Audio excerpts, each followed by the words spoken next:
I know what you might be thinking. You can't prove what the best Pokemon generation is. That's an opinion, and that's when I say you're wrong. Because throughout the past 29 years, you have voted with your money, let alone all the opinions that have been left all over the internet, and now I'm planning to compile it all together. All to definitively prove what the best Pokemon game is. We're judging key details of every mainline game. Gameplay, innovations, how full the world feels, the story, the villains, the Pokemon themselves, and of course, sales. So whether you're a core millennial standing for legendary trainer Red, Gen Z worshipping the skies Ho-Oh flies through, or Gen Alpha cruising with Miraidon, prepare yourself for what is definitively proving the best Pokemon game.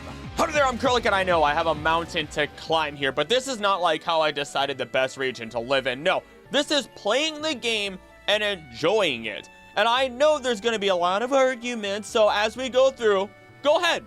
Comment your opinions and counter arguments that you may have. Anything you agree with, anything you disagree with, because obviously there's so much in all these games and I can't catch every minute detail. But I do read every comment and usually react to them in some capacity, and honestly that helps the channel out. So if you comment, hey, you're helping the channel. Anywho, watch time is also fantastic. Anywho, we're gonna go through each generation and judge everything as I stated it. Gameplay will include how the game feels. We're talking quality of life. Is it sluggish? Am I forced to grind? Where are my move deleters, my Pokemon centers and Pokemon, so on and so forth, right? I want to enjoy the game with a little bit of challenge after all. Innovations will be what was introduced throughout the years. Double battles, held items, abilities, Z-moves, mega forms, so on and so forth. How impactful were they, and did they stick around? How the world feels will basically mean exactly how it sounds. If you propose a wide open world full of Pokemon and people, I better be able to talk to people, feel like there's a culture, and have more than just beelining from gym to gym. I want to feel like I'm a part of the world, but not feel like I'm bogged down with forced fetch quests. The story to me is also vital and will actually encompass the quality of our rivals whenever I feel like it's relevant, and any interactions we have with the surrounding world. How compelling are the characters? Am I drawn in by the overarching plot and the little moments we have with characters as everything is built up to that big climax? Because without a good story, I have no reason to care about anything that will happen, and I will just sunbathe with my Pokemon on the beach, feeding them little sandwiches and poffins. The villains are the beginning and the end, the driving plot of the story. As such, I actually wanted to have them separated from the plot themselves, though I will often speak of them during the plot. They create the stakes. They're the driving force behind many events in the games. In fact, it would actually be more apt to call them antagonists, because we may have multiple antagonists per game, and our evil faction may not even be our actual antagonist. And then how impactful were the Pokemon? After all, you aren't playing a Pokemon game. And no, I'm not going to just pick the games that have my favorites. This is about how compelling they are, because not every Pokemon is supposed to appeal to everyone. I want to hate certain Pokemon designs or moments created because of them just as much as I want to love them, because that means that they elicited a reaction from me.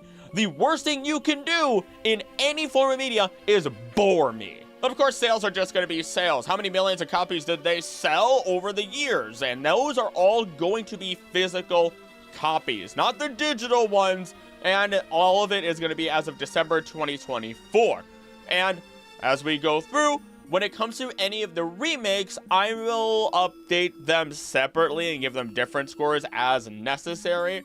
And overall, everything's going to get a score of 1 to 3. And I'll throw all of this on a tier list for all of you visual learners out there. 1 is basically going to be, hey, you met the absolute minimum. Great, you know. But 3 is going to be, you did a fantastic job. I could ask for more, but there's no inherent need to. So without further ado, let's simply begin with the very first generation. Generation 1 includes red, blue, green, and yellow, though let's talk about the most unique of them first, being Pokemon Yellow. The gameplay of Pokemon Yellow set the tone with Pokemon games, and yes, of course, it was going to be slower by all standards, as we're all spoiled by the miracles of modern Pokemon and emulators that speed up gameplay. But we're gonna give the game a fair shake, especially as the combat is actually faster than some of the later games, thanks to, you know, something like the health bars found in Heart Gold and Soul Silver. We can thank this due to the lack of battle animations for all of this.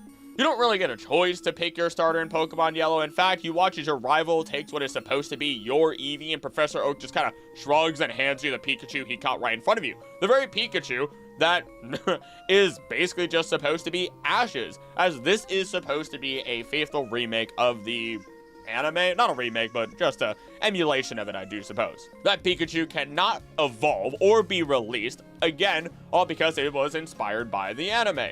If there are important Pokemon that you find in the anime, or Pokemon that belong to certain trainers, you can expect that they will not appear in the wild. This would include Pikachu, Raichu, Coughing Ekans Meow thanks to Team Rocket and then their evolutions, and encounter rates are changed all in order for you to better align your team to what Ash has in the anime.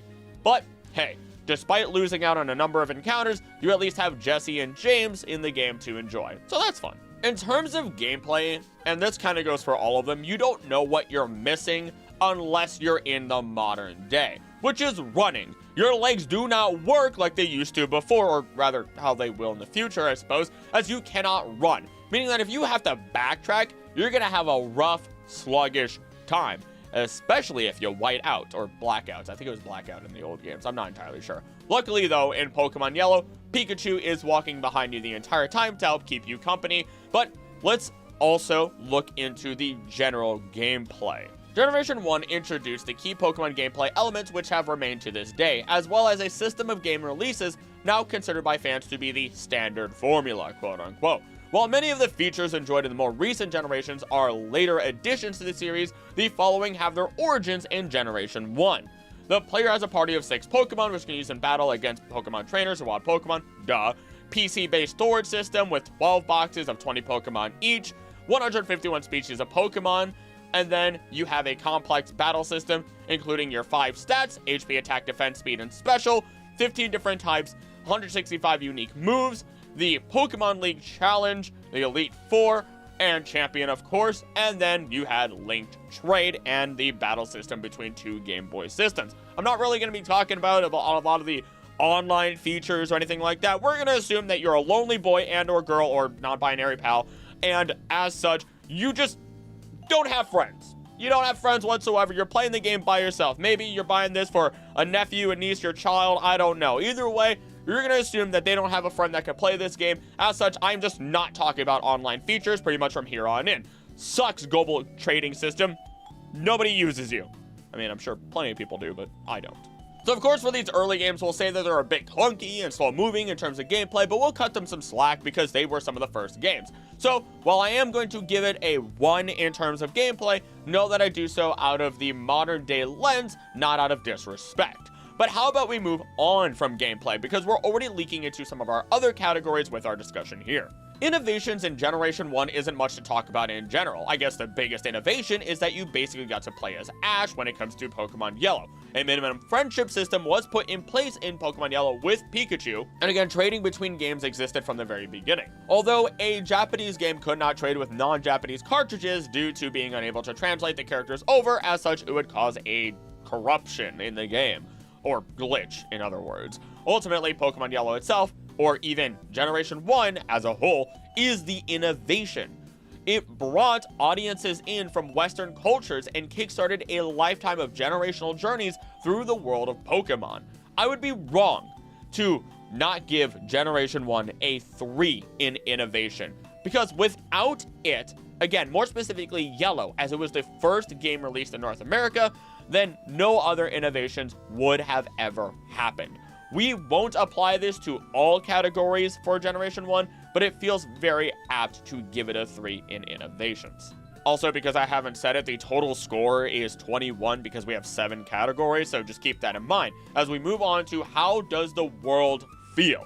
Honestly, let's compare it to modern games as you think of Fire Red, Leaf Green, and maybe even the Let's Go games. Honestly, the world is pretty much exactly the same throughout the years with a few additions. This can be applied to NPCs throughout the city, movement, trainer battle locations, and so much more. I think where Pokemon Yellow gets a big plus though is in the little details that I do not remember seeing in other games. The Pokemon Center nurse having a Chansey, which, yes, I know it's a reference to Nurse Joy, but just let it exist in the main games. Let them have the Pokemon that are associated with healing other Pokemon or people next to these nurses. It fills things out just a little bit more and puts a smile on some people's faces.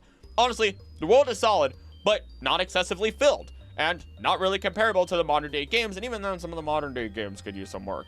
We'll set it as a 1, it hits that minimum requirement. Onto the story, you get your starter, you punch to the gyms, you deal with Lavender Town's Pokemon Tower, which is revealed to be haunted by Ghastly and Haunter, you get Jesse and James added in yellow for some extra sustenance, but really this is just a basic story of becoming a champion throughout the game. Even the game presents itself that way with its blurb. From Pokemon Yellow, it specifically states, "You've finally been granted your Pokemon trainer's license, and now you're on your way to becoming the world's greatest Pokemon trainer." The shockingly cute Pikachu tags along behind you as you search the enormous world for monsters to train and evolve. Face off against Blastoise's torrential water cannons. Stand strong when facing Pidgeot's stormy gust. Develop the ultimate Pokemon strategy to defeat the fight. Defeat the 8 gym leaders and become the greatest Pokemon master of all time. This is just an expanded blurb, again, that we get from Red and Blue. I will at least, though, speak about our rival, the legendary Blue, meeting us randomly throughout the game as we continue our journey, giving us little bits of tips and challenging us along the way, only for us to reach that endpoint and be excited to be like, hey, we're the champion, and Lance to look at us and go, or at least that's what I would say if someone didn't beat you here first. You open up those doors and, oh, there he is! Blue. The legendary Blue.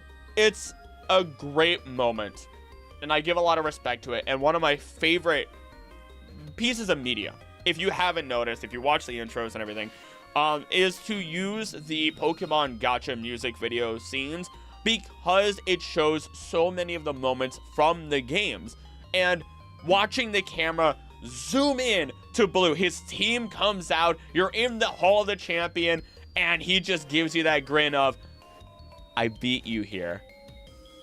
Bring it on. I love it. But despite it all, this is the very base of a Pokemon story. The gym leaders are your mechanical goal. They are not your plot goal, technically. As such, or story goal. As such, though, it just meets the base standards and it gets a 1. But again, do not mistake that with a dislike of it. I love it. It's fun, it's simple, and sometimes that's all that some people need.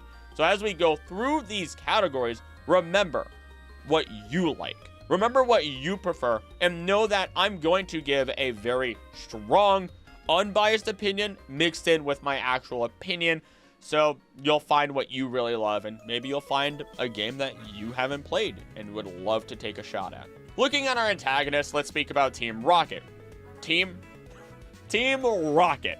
They hold an incredible weight throughout the entire franchise of Pokemon. And I'm not talking about Jesse, James, and Meowth. Of course they do. But this also brings about a new question. Are Team Rocket and Giovanni great because of the original generation, or are they great because of what happens in the future? Let's just see what they do only in Generation 1 here. In Gen 1 games and their remakes, Team Rocket's attention is focused in their home region of Kanto, distributing Pokemon as prizes through the Rocket Game Corner in Celadon City and the secret subterranean hideout underneath it. In Mount Moon, one of the many grunts says that Team Rocket intends to sell the Pokemon fossils they are mining in the cave, while another describes the group as Pokemon gangsters. So whether you figure it out indirectly or are told immediately, or very directly, we start to put pieces together that show us that these people are full-on criminals. They want money, and they want power, and they'll do whatever they can to get it, exploiting everything and everyone. Anything that they can really get their hands on in order to achieve their goals. Doesn't matter if you're a big company CEO, some random dude with the Dig TM, or an old man trying to keep orphaned Pokemon and deceased bodies safe. Pokemon did not care at all from the very beginning. They wanted to paint the picture of evil, and Team Rocket was by all means evil. They ran the Rocket Game Corner in Celadon, were selling Pokemon fossils, recruiting whoever was strong enough at the end of Nugget Bridge. That itself kind of gives us context to who is in Team Rocket. Literally anyone who wants to be and can prove their power in a fight.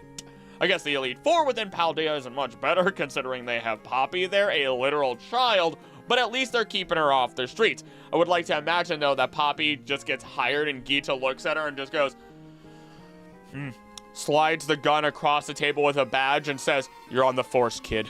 You go through the bases, blast the grunts, beat Giovanni throughout the story, and then fight the old man once more when he's revealed to be the 8th gym leader back in the first town you visited that had a gym. This is the twist of the century, baby! It was mind-shattering in terms of moments within Pokemon to see that he was both Team Rocket's leader and the 8th gym leader. After all, you would associate typically the gym leaders with people of strength, power, influence, officials of their cities in some capacity, important figures overall. And somehow, nobody knew that this guy was a criminal. Insanity. In addition, not only was he shown to be intelligent, but he was also powerful. How else would he have had all these different avenues for his grunts to get money for the company? You don't just take over a casino after all, but let me tell you, that also explains why they just let kids gamble, which is hyper illegal. Honestly, I'm amazed this wasn't just an Al Capone situation. He got, or at least Al Capone, got caught because of tax evasion. Despite everything that he had done, he was never convicted of bootlegging, alcohol that is, gambling, or even other charges that are, again, illegal even by today's standards. Nope, tax evasion. So I repeat, I'm amazed that we did not have Giovanni swatted due to tax evasion practices that he undoubtedly has, let alone letting children gamble for that matter. Why do you think you can't gamble in Pokemon after Generation 2? I'm kidding before anybody types it. I know you could gamble until after Diamond and Pearl because of real life regulations about the portrayal of gambling, and I don't need anybody, correcting me. It's a joke. I could show you the Wikipedia article of what a joke is. Anywho, back to the game. After the player has defeated him, the Giovanni, this final time, he acknowledges the player as a better trainer and disappears without a trace, vowing to disband Team Rocket. We did it! We're heroes of the region! Anywho, I have a champion to beat because taking down an entire evil organization clearly isn't noteworthy enough. But that's really it. Giovanni was here, and then he's gone just as fast. And honestly, that's the way to pull a horror monster. You tease a big evil for a long time, giving hints of them, showing that they're always one step ahead, always around, and then boom! It's in your face, and you should be scared, terrified even. And I will say now, Giovanni was no joke. Whether you look at his team as the leader of Team Rocket or the leader of the gym, he held his ground, no pun intended, and sent fear down your spine. He set a precedent, but here's the kicker. Nowhere in the original generation is it shown that Giovanni created Mewtwo or that Team Rocket is even remotely related to the mansion in which Mewtwo was created. Just Fuji. Trust me, or don't, look it up, prove me wrong, because I dug deep and I could not find it anywhere. I could not believe that this was the case, but I won't hold that against the games. It was supposed to release alongside the anime and the movies and everything anyway, so, how could you not know? It's just a big shocker to look at the games and realize if you don't watch the anime or movies, you would have never known. So by all of these standards, Team Rocket has to be given some respect. But ultimately, without the anime, without those movies, without later generations, they're not as profound as we often make them seem. As such, despite them being the best evil team, not my favorite, but still the best evil team arguably throughout the history of Pokemon, they get a 2. Just a nice 2 for their score. I'd say if we were ranking every evil team in their entirety over every generation, Team Rocket would probably be number 1, but hey, maybe I'll make a video ranking all the evil teams one day. Same goes for me ranking all the waifus and husbandos of Pokemon while I'm at it. I'll let you decide that. Here is where I'm probably gonna get a little bit controversial. Pokemon, their designs, their impact. I'm not gonna rip Pokemon apart. I'm simply gonna talk about the ones that elicit the strongest reaction from me or from the public, positive and negative, which either one is an absolute boon in my opinion. My reasoning for this is because, once again, the worst thing you could do is bore me. Whether it makes me smile or makes me cringe in disgust, it means the design or the interaction I have with that Pokemon is strong. So let's just talk about the ones that do exactly that. And I'll probably be a little bit more brief in the future. Of course, we get all the wild classics. The original trio Pokemon starters are always going to hold a massive place in everyone's hearts, such as Charizard often being more loved than Charmander, or people simply hating the Pokemon because it is seen as overrated. But hey, it's overrated for a reason, and that's because a lot of people do love that flying lizard. Of course, the anime had a huge influence on this, but we're going to do our best not to, talk about anything other than the games. I will note this isn't going to be me going over every single Pokemon in detail, but taking highlights and whatever I feel like and generalizing the Pokemon designs. Ranking every single Pokemon will have to be another video. Personally, out of every Pokemon we have here, the ones that have always stood out to me the most start with Bulbasaur, which is right behind me, even in real life, sleeping away. Now, the small little plant frog has stolen my heart since the very beginning, and what we find a lot of in the first generation is that Pokemon are very much based on real-life animals or objects that are just slightly anthropomorphized from time to time, given more humanistic faces, eyes, emotions, so on and so forth. We then get Ekans the snake, Arbok the cobra, and Muk the... yeah, we're moving on. Though many of these designs will be staples throughout the years of the game. One example just being the power that we see through Nidoking, the gracefulness of a Ninetales, or power of an Arcanine as well, considering the massive floof that it is. I think another well worth talking about Pokemon is Parasect. It's a Pokemon that, while being scary, has implanted itself in the minds of people. And it isn't scary because of the immediate design, it's scary because of the lifelessness that exists within its eyes, something we don't often see in Pokemon. Just by design, without any explanation, you know, even if you don't know Pokemon at all, that something is wrong, assuming you have media literacy, and that's huge. There's always the Venonat and Butterfree situation we could talk about. Trade evolutions are always going to stand out, considering Alakazam and Machamp are, you know, pretty strong, and that's the only way you can get them, though I'm gonna admit their designs are a little lackluster for me.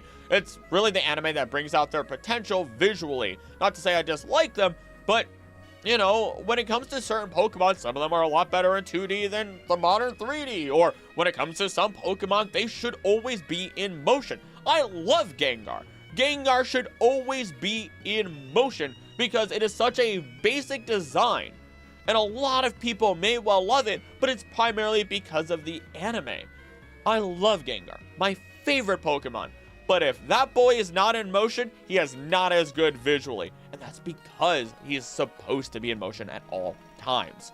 Nobody, with one exception, can hold up to the dopiness that is the Slowpoke line. It just wears stupid face all the time, and I love it so much for that. It's also a water psychic type, and I know it's supposed to be more about the designs here, but that's significant early on. Any psychic really is to some capacity. Oh goodness.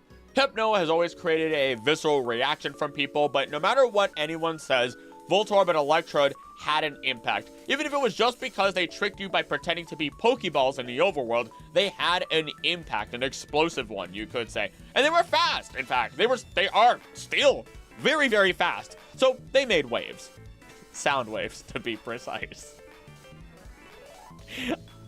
None of these puns have been in my script, but man, this is terrible. I'm sorry. Another that really placed itself in the hearts of others is Cubone. From design to the moment within the Pokemon Tower to simply just being the adorable little crybaby that it is, it stole the hearts of many, and nobody can deny that unless you want to be a cruel human being. It's arguably one of the biggest Pokemon-centric plot points that does not involve a mythical or legendary. And no, Snorlax blocking the path is not plot-centric, but Snorlax is absolutely iconic, to give respect to our adorable, chubby bear Pokemon named after Kirby. I don't need to explain Magikarp into Gyarados, considering how iconic that is. Honestly, a lot of the late Pokedex is where it's at if we want to speak about iconic.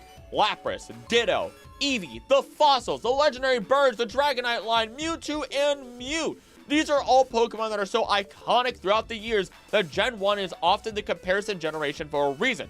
Yes, Gen 1ers exist. Yes, they might hyper-obsess over the OG generation while bashing the new ones, and that's unfair. That's not fair, and that's not okay. But if it's your favorite gen, then it's your favorite generation. Who cares? And it's most likely because of nostalgia. Because maybe you never got to play the newer games as you grew up. Or because, you know, you love the designs here. And I'll say, due to the sheer impact of Generation 1, and what we will see later on due to its impacts, Generation 1 Pokemon has to get scored at a solid 3. Once again, one day I will sit down and rank the best Pokemon of each type to delve into these deeper, but I don't want to bog down this video explaining every single Pokemon in every single generation. It's already going to be long enough as is. Our last category is a quick and simple one: sales. Sale! Now, the interesting part is that this game, or rather Generation 1, has been around for an incredibly long time, and as per Bulbapedia, these sales do not reflect re-releases or virtual sales, bringing the total amount sold to 46.01 million units as of December 31st, 2024.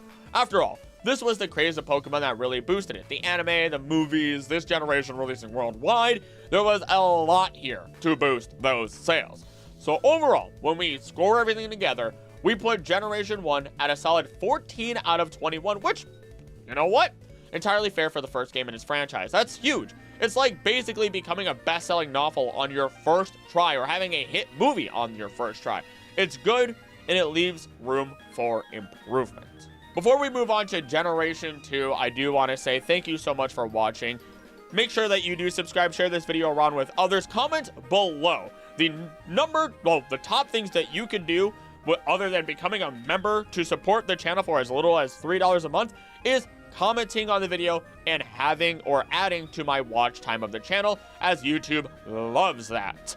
Otherwise, again, you can become a member of the channel for as little as $3 a month, which makes a massive difference and actually helps fund additional projects for this channel and helps me commission artists so that way I can have better art for a million different things. And you get your name shouted out at the end of every video with the credits. So, once again, thank you so much for watching, and back to the video. On to Generation 2, which includes Gold, Silver, and Crystal, the last of that trio actually being the game that got me into Pokemon in the first place. Pokemon Crystal was my very first Pokemon game, but we have some strong critiques to lay down, and I will not let nostalgia control my analysis here. For gameplay of Generation 2, we're almost always going to follow the same formula. Start in a town, go to become champion, have a rival along the way, though this time you get to add some extra, almost side quests-like pieces to your story. You get to catch a Farfetch'd, you delve into Slowpoke well, and are encouraged to explore a little bit more, and remember to return to some places for some nice little Pokemon or items. Luckily, if any of those items are plot relevant, such as the Squirt Bottle or even some of the special medicine that you have to give to Ampharos and Olivine, it's not very far at all. And most of these extra parts are either quick or provide a shortcut of sorts, making it so backtracking isn't as much of a pain in these games. The problem, though, with Generation 2 is something that I will say is going to hold it back more than once throughout our analysis, and it's everything that happens after you beat the Elite Four for the first time. You just redo everything, but in Kanto, you aren't encouraged to actually catch any new Pokemon since they're so under-leveled in the wild, all while you beeline from one gym to the next and struggling to actually get your Pokemon to level up outside of the gyms. It's rough. And unfortunately, as much as I hate to admit it, it's the major drawback of Generation 2, pulling down from what could have been a 3 down to a 2. So let's speak on what Generation 2 did do phenomenally, and that is its innovations. We get a lot of innovations in Generation 2 here, and I have a big list of them. In addition to retaining the system from Generation 1 in almost every aspect, several key innovations were made to the series, most of which have been retained in every generation since. These major additions include the introduction of 100 new Pokemon, bringing the total to 251, which should have been in gameplay. I'll fix that later. 86 new moves. The addition of 2 types is an absolute innovation, being the Dark and Steel types, which will balance the Psychic and Fighting types. The new region to explore being Johto, of course. It's only 4 gym leaders, blah, blah, blah, blah, blah. Not really an innovation. But then you also get Pokemon have determinable genders, and 2 Pokemon of opposite genders may breed if they share an egg group. Breeding in Pokemon, adding new typings, absolutely massive. And then you get, the Pokeballs made from apricorns, a built-in clock, which allows for in-game events to be affected by the time of day and the days of the week. Then you add in shiny Pokemon, baby Pokemon, friendship, which is now used by all Pokemon. Pokemon can hold items and use them in battle. You have the special Pokemon virus known as Pokérus, which is introduced to boost stats. Roaming Pokemon are introduced, and you just get extra color within your game itself. I will say we do have a type chart change. I'm not going to go over that in and of itself because that's less of an innovation, more of a gameplay thing. But overall, Generation 2 truly is iconic in terms of the innovations that it pulled out. It brought about so many different changes and additions that are sought after and used consistently throughout every single game. I mean, it's kind of hard not to use the new typings added in. even if there are concepts that miss the target and were left in the past, Apricorns, until Legends Arceus, Generation 2 is so innovative that we have to give it a 3. How full the world feels. Yikes. On one half, we have beauty. We have a world that feels more connected. Not only are there people out and about or people enjoying restaurants, but we also have interconnectedness between different cities. People approach us from the get-go in certain cities. We're gifted eggs. Professor assistants reach out to us to check on our progress and reward us. We travel not just in a singular circle, but rather to the east and the west and then back to the east. We get to visit towers of worship, places that have burned down, people who have rumors about the cities that we're in, and when we look at Pokemon Crystal, we have people searching for Pokemon, legendaries for that matter. It really pulls the worlds together.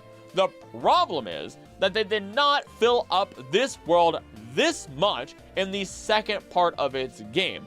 Once again, while it pains me to say it, Kanto within Generation 2 is a ghost town. It's just a gauntlet with no real substance, and that unfortunately hurts the score immensely, because once again, it could have been a 3, but it finds itself only being known for half of what it was made to be. So for that, it gets a 1. I just feel like I just stabbed my firstborn saying that, but it's the truth. Even I don't play Generation 2 for a reason. And even if I did, I would never continue past the initial championship. Luckily, we can pick this generation back up through its story, because more than just getting the story of becoming a champion and having a rival, you get the additional stories of the Togepi egg that evolves into the story of the Kimono Girls and their involvement with the legendaries, alongside the character development of your rival Silver.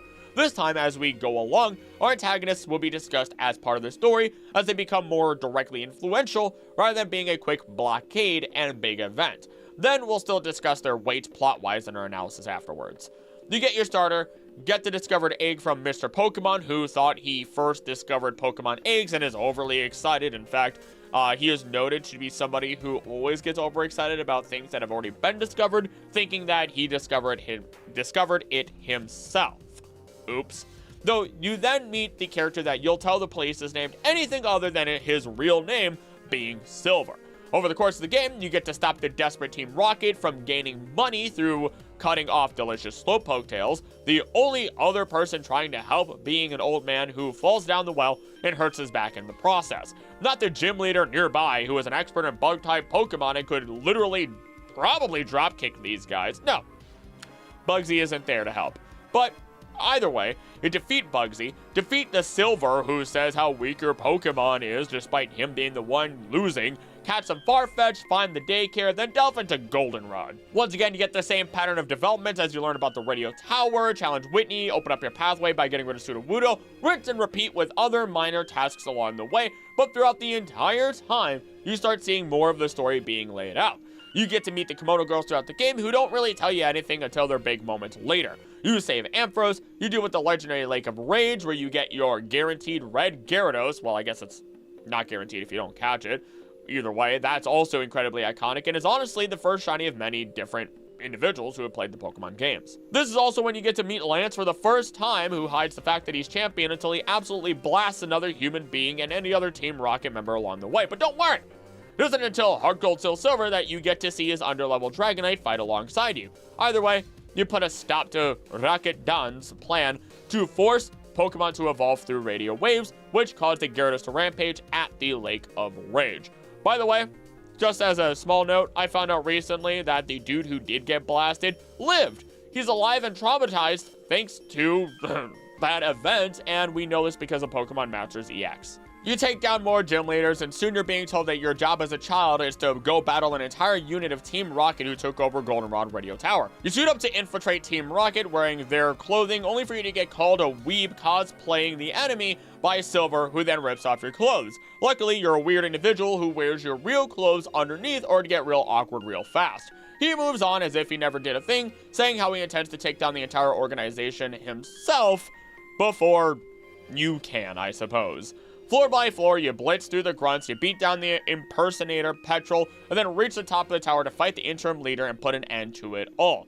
After all of this, You can go catch a legendary Pokemon of the game, Ho-Oh and Lugia, but of course all this comes with a catch, and that is to fight the Kimono Girls. That's one of the biggest things that people talk about all the time when it comes to this generation. Fighting the Kimono Girls one by one without a break whatsoever. Luckily, you get to, just fight one Pokemon in each of these fights, but it's not necessarily the easiest fight in the world, especially in later games. You prove yourself, you climb the tower, you go catch Ho-Oh, or you go to the Seafoam Islands and you go get yourself a Lugia. It's actually not that special. Like, it is special, but there's not as much pomp and circumstance in the early games. Alternatively, you could just skip that entire event, go challenge Claire, get your 8th badge, challenge the Elite Four, and win. But something that's shown along the way is actually Silver's final point of development. You get to fight him, and in his final fight, he kind of sits down and is like, wow, maybe I should change. Maybe I shouldn't tell my Pokemon that they're absolutely worthless pieces of trash that'll never amount to anything whatsoever, and that I'm just going to replace them with other Pokemon that are stronger because I want to say that they're weak, and your Pokemon are weak.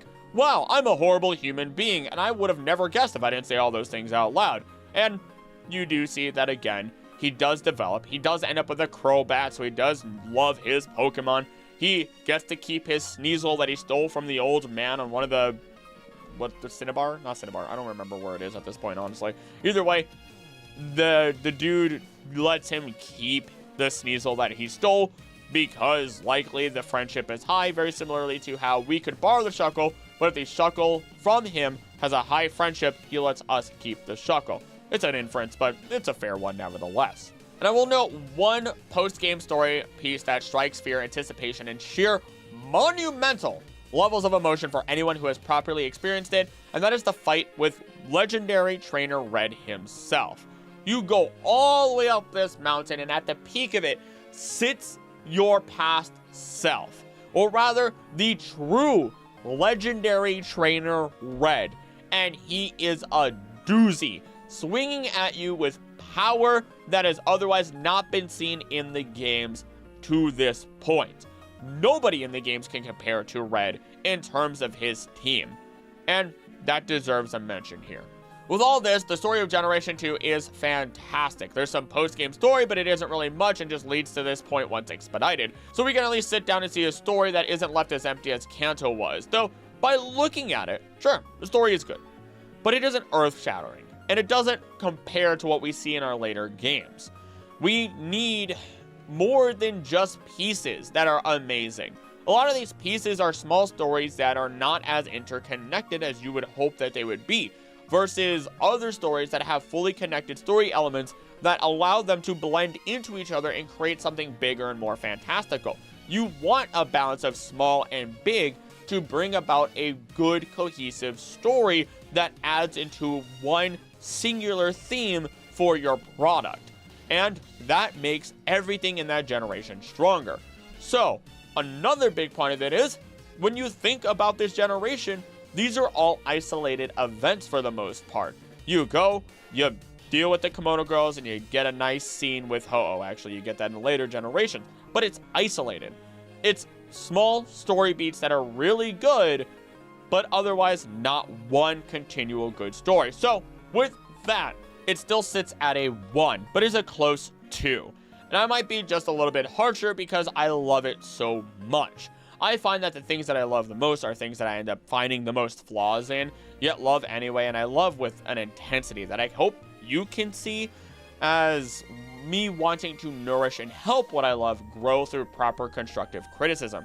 With that though out of the way, let's move on to our next category. Team Rocket did return, and as discussed, they are searching desperately for Giovanni. They have no funds because their leader is gone and are doing even more than before in order to scrape by. Team Rocket though in Generation 2 is pitiful. This is an important moment in Pokemon history as they, as an organization, are crumbling, desperately seeking the return of their leader, and are able to organize themselves just effectively enough to take over the radio tower and reach across the sound waves in one Hail Mary attempt to bring about the true restoration of Team Rocket, and it fails. This kind of makes it difficult to decide whether this is just riding on the coattails of the original Team Rocket in its original generation, or if this is just enough of a development to really praise it. And I think while it expands on some of Team Rocket, it ultimately can be easily forgotten without digging ridiculously into the lore of this generation. So unfortunately, especially if it's just standalone, the antagonists within this game gets a 1. Time to critique the Pokemon of Generation 2. And of course, people don't like women for some reason, so they hate on Chikorita because it's feminine. Though, I will at least, not be facetious and state that the starters in Generation 2 tend to be real divisive. They're purely grass, fire, and water. Chikorita's line had a terrible move learn set, and some people didn't like how simple the designs were overall, leaving them wanting more. Something bland was right in front of them. Meanwhile, Chikorita was my first starter, followed up by Cyndaquil, and I still love them with all my heart, hence why there's a Chikorita right behind me. Nobody's gonna forget Furret Walk, but that is a meme far into the future, but at least Furret in the games is an adorable giant ferret. Crobat was massive, considering it took a Pokemon that everyone was annoyed with and said, you can only evolve it if you love it, creating a speedy glass cannon that a lot of people really do like. All the baby Pokemon have their moments, but all of them pale in comparison to the one true Lord Togepi, who was special, gifted by the Komodo sisters to Elm's assistant, then to you, the very first egg you will ever get. And while Togekiss isn't in this generation, Togepi is iconic and the poster child for not only eggs, but for baby Pokemon overall. I'm also a big sucker for the line. I don't have any plushes or figures or art of them, but I gotta get some at some point soon. Mareepius here, Ampharos is a little bit more iconic considering the lighthouse, and then we get to the Wooper and Quagsire duo. I don't think I've ever seen a single person ever hate on them. I've genuinely only ever seen excitement, and they deserve it through and through. There was great excitement as well over seeing Eevee get new forms through Espeon and Umbreon based on the day-night cycle. Slowking was brought into existence. I personally love my baby Girafarig, but I think something that many people will remember is an exploding fortress. Sure, Graveler and Golem were one thing, but at least with them, we splash them with a little bit of water and we should be okay for the most part. Meanwhile, when we look at Fortress, we don't have a lot of solutions. It's tanky and only weak to fire. So if you didn't grab a fire type, like I tended to not do, you're gonna have some headache to deal with, as its health is gonna very, very, very slowly go down, while also it itself is not hitting you very hard until it finally just says, I'm gonna go boom now. Really, a lot of our highlights of Pokemon come from what they did to round out Pokemon lines. Steelix, Scizor, baby Pokemon. And that's not even to speak about the Steel type or Dark type Pokemon that they really did add in to balance out the game. Everyone will also remember the dreaded Miltank that Whitney had, firmly placing it within the minds of many, but if I gotta be honest, I didn't really have much trouble with that personally. The Kingdra we have to fight is a much larger and more prominent threat. The Larvitar line is cool, but they're ultimately just incredibly rare. Meanwhile, we get the legendary beasts, who we get to see multiple times. They roam the maps of our game as we try to actively track them down. In Crystal, we aren't even the only one doing this, as Yucine is also hunting down Suicune. And I feel like that's also an iconic point, seeing your legendary beasts on your map roaming around and trying to spend that time to catch them. Unfortunately, in these games, Ho-Oh and Lugia don't get as much pomp and circumstance, as I stated before, as they do in the Heart Gold Soul Silver remakes, and you simply find your way to them and battle them. But they are at least well beloved, as with most of our box legendaries, or legendaries in general. And while Celebi is also incredibly beloved as our mythical of this generation, most of that love that gets sent its way is because of the movie more than anything. That's not to say it doesn't have a great design, but it doesn't resonate as strongly here within the game's standalone. It is important to note that at this point, we can see Pokemon has started leaning more towards cuter designs, rounded bodies, simpler hands and feet, bigger heads. I think despite many of my longtime favorites being designed within this generation, their greatest strength was filling out what already existed. Give them baby forms, give them final evolutions with a new typing. They added cement to the foundation of Pokemon, which makes perfect sense considering it is a direct attachment to Kanto. It wasn't meant to completely outdo what already existed. It was meant to create a sibling to the first generation, to let the people who aren't adults yet enjoy one more generation before they grow up. And while I love this idea and concept overall, I can't rate the overall Pokemon here at the same level as the original generation. making it sit at a 2 because whatever they did add was a genuine improvement that made things feel more complete, not, I don't know, it doesn't feel as powerful. And so we finish out with the sales of Generation 2 sitting at 30.12 million units sold, putting it at the second highest and giving it a score of 3. This gives Generation 2 a final score of 12 out of 21, placing it 2 points under Generation 1. Here's where things get a little bit messy. Generation 3 includes more than just Hoenn. It includes Ruby, Sapphire, and Emerald, but then introduces the remakes that are Fire Red and Leaf Green. To quickly get the remakes out of the way and focus on our new games, the remakes really just updated most things with the exclusion of sprites, since Ruby Sapphire had just done that. They add in the quality of life from past games, as most remakes will do, and then add in the Sevi Islands, where we find additional Team Rocket bases at. Not a lot to talk about that we would otherwise see or hear by talking about the real new game here that places us firmly within the new region of Hoenn. I also won't reevaluate the sales score because any remake or sequel will always be lower in sales, even if they are well received.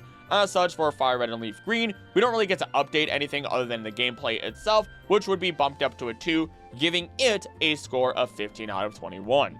Beginning with the gameplay of Hoenn, this is when we start getting more availability to the game in terms of what there is to do rather than just go for the gyms. We add in 135 new Pokemon, plenty of new moves, battles are more complicated as we've now added in weather, double battles, abilities, and natures, and Pokemon contests have also been introduced. The downside to the gameplay is simply 2 things. The sheer number of battles that you have to go through, which is a complaint for some, and then how good you are at navigating. Because most people I've ever seen talk about or play through these games often find themselves getting lost. The plot of the story takes you throughout Hoenn and is not as linear as our past games. This is great in concept, but people just got lost. It's hard to really pin that on the game itself though, and I know that I've gotten lost plenty of times myself despite the aids that you find within the game. The major plus is that you can easily fast track your traveling through the region thanks to a cycling road and, of course, flying. Though there is no day-night cycle, I won't count that for or against it. In terms of raw gameplay, there's a reason why Generation 3, more specifically Emerald, is one of the most ROM-hacked games. It had all those fancy and fun mechanics added in and was overall a very effective game, as even with all those additions, even with getting lost, you could honestly complete the game fairly quickly while enjoying yourself. Overall, it gets a 3 in terms of gameplay. Mind you, I, in the past, played way too many emulated or ROM-hacked versions of Emerald to the point where I actually got sick of it and refused to play it ever again for an incredibly long time. If my scores here don't reflect my dedication to being honest and fair, I don't know what will. The innovations of Generation 3 created waves throughout Pokemon in every part of the game. Through its incompatibility with Generation 1 and 2, Generation 3 enhanced the Pokemon world the most yet, bringing about the most changes to the world of Pokemon. These advances include, other than just throwing in some more Pokemon or forms of unknown or new moves, we actually get 77 different abilities, special attributes in addition to types and moves which can change the tide of battle and affect out of battle gameplay. Then we also get battle backgrounds, which vary on where the player is. You get the Pokemon contests, where Pokemon show off their style in one of 5 contest conditions, with contest stats enhanced by Pokeblocks. Through this and other methods, ribbons can be won for Pokemon, which they will retain when transferred to later games. Now, of course, everyone still talks about Pokemon contests. Double battles are the competitive scene of choice. It was a brand new, entirely different region for people new and old to fall in love with, and the innovations of this generation once again bring it to a solid score of 3. And again, abilities, those abilities within Pokemon are incredibly massive. It's something that we'll talk about later when it comes to Pokemon designs, as it influences Pokemon designs, but has also influenced how the competitive scene goes, or even what Pokemon some people do like more or less, all because it added depth to the Pokemon they already loved and to new Pokemon over the years. How full the world feels is one that we answer through the balance of the game. You have plenty of interactions between people, both big and small, whether that be through the evil teams interacting with each other or the Devon Corp itself. People trying to get through Whisper Cave, adding the battle frontier, and it is considered to have good pacing with a lot to do. You have varied environments of all kinds that show different ideals and cultures from city to city, making you feel as though you've really traveled far and wide through the many locations included, stopping you from feeling like you've been to this place before and dragging down the pace of the game mentally, but not actually. You get hot springs, people living in a city of trees, and the interactions between you and other major characters consistently without it feeling like it slows the game down. So for that, it gets a big 3. For our story, you arguably have far more weight to Hoenn in terms of its plot, but it is a heck of a lot more straightforward. You have your side story with Wally that you can interpret as his condition improving and his health becoming stable. You have a friendly rivalry with Brendan or May without any real story there, but in our main story, you have consistent strong hints and developments, interactions between factions, and the first time in a Pokemon story where even if you stop the villain, the world could end. Well, if it wasn't for Rayquaza, that is.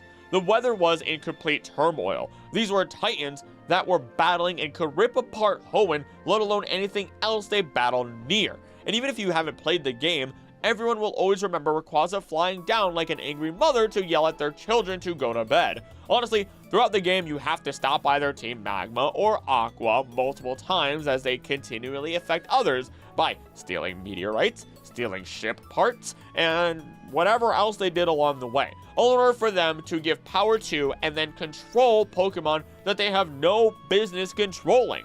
They even interact with each other with an Emerald, having complete hatred for the opposing faction's ideals and then fighting each other. Within this generation, we get the focus of nature and relationships, which are shown not only through the plot, but also through the Pokemon, both legendary and non-legendary. The super ancient Pokemon, the legendary giants known as the Regis, and Pokemon that are opposites to each other. This would include Pokemon such as Lunatone and Solrock, Volbeat and Illumis, Minun and Plusle, Zangoose and Seviper, and so many more.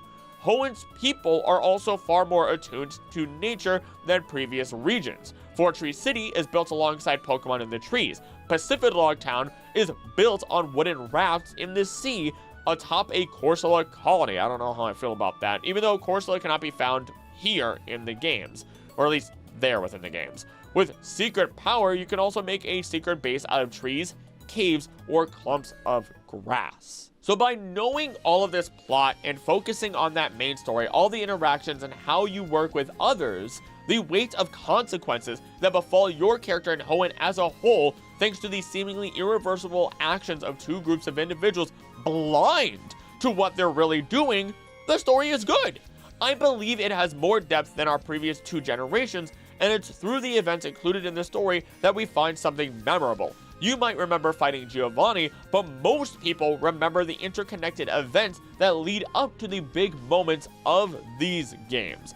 It's not profound, though it doesn't need to be. It hits the notes it needs at the right moments with just enough poise to stick that landing and put it above just a purely basic story, as it does have themes that are seen throughout the game, through the gyms and cities, the people, and the environment. I think, though, it could use more personal moments that would bring it to a solid 3, but it will sit here at a 2 for our plot.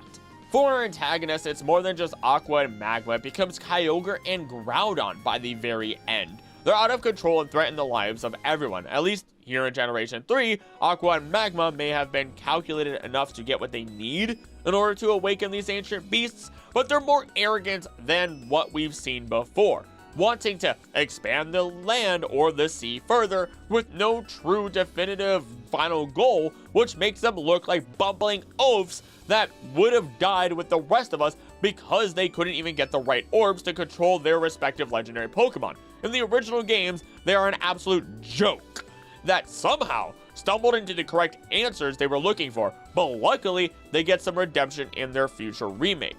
But for here, as an antagonist, 1. Score of 1.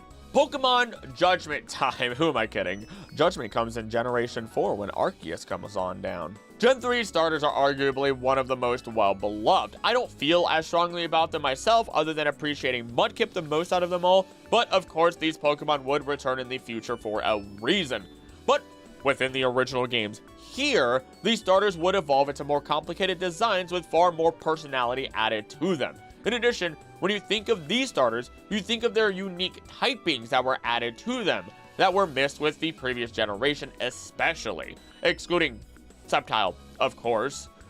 It was just a grass type. But we have Blaziken, the fire fighting type, allowing it to counter the rock types that would otherwise threaten it. Then you get Swampert, who completely eliminates its electric weakness and was another powerhouse.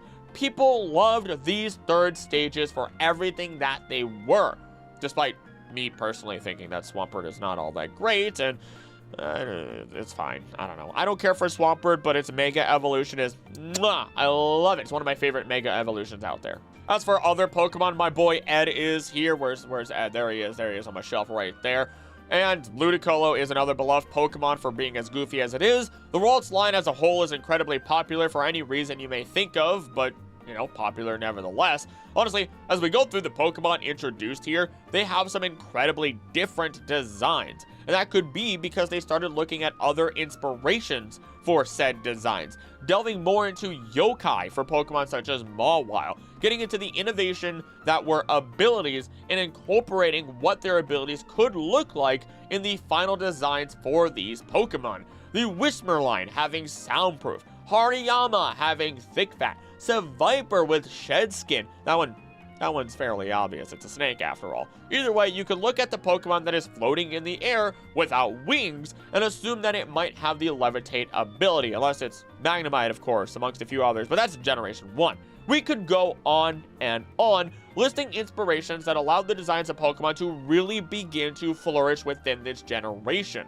The beginning of what would eventually expand the unique visual qualities that Pokemon holds. And for that, despite having very few of my favorite Pokemon here, let alone Pokemon that I actually care about here, I have to give it a 3, due to the impact that these Pokemon had, without even having to talk about Salamence or Metagross being such as Bappas, or even the Mythicals that were Jirachi and Deoxys, and their influence on people. Again, their movies really did a big chunk of that. Either way, the designs of Generation 3 knew what they were doing, and it shows. Closing out a third time with sales, having the second to lowest sales at 17.23 million.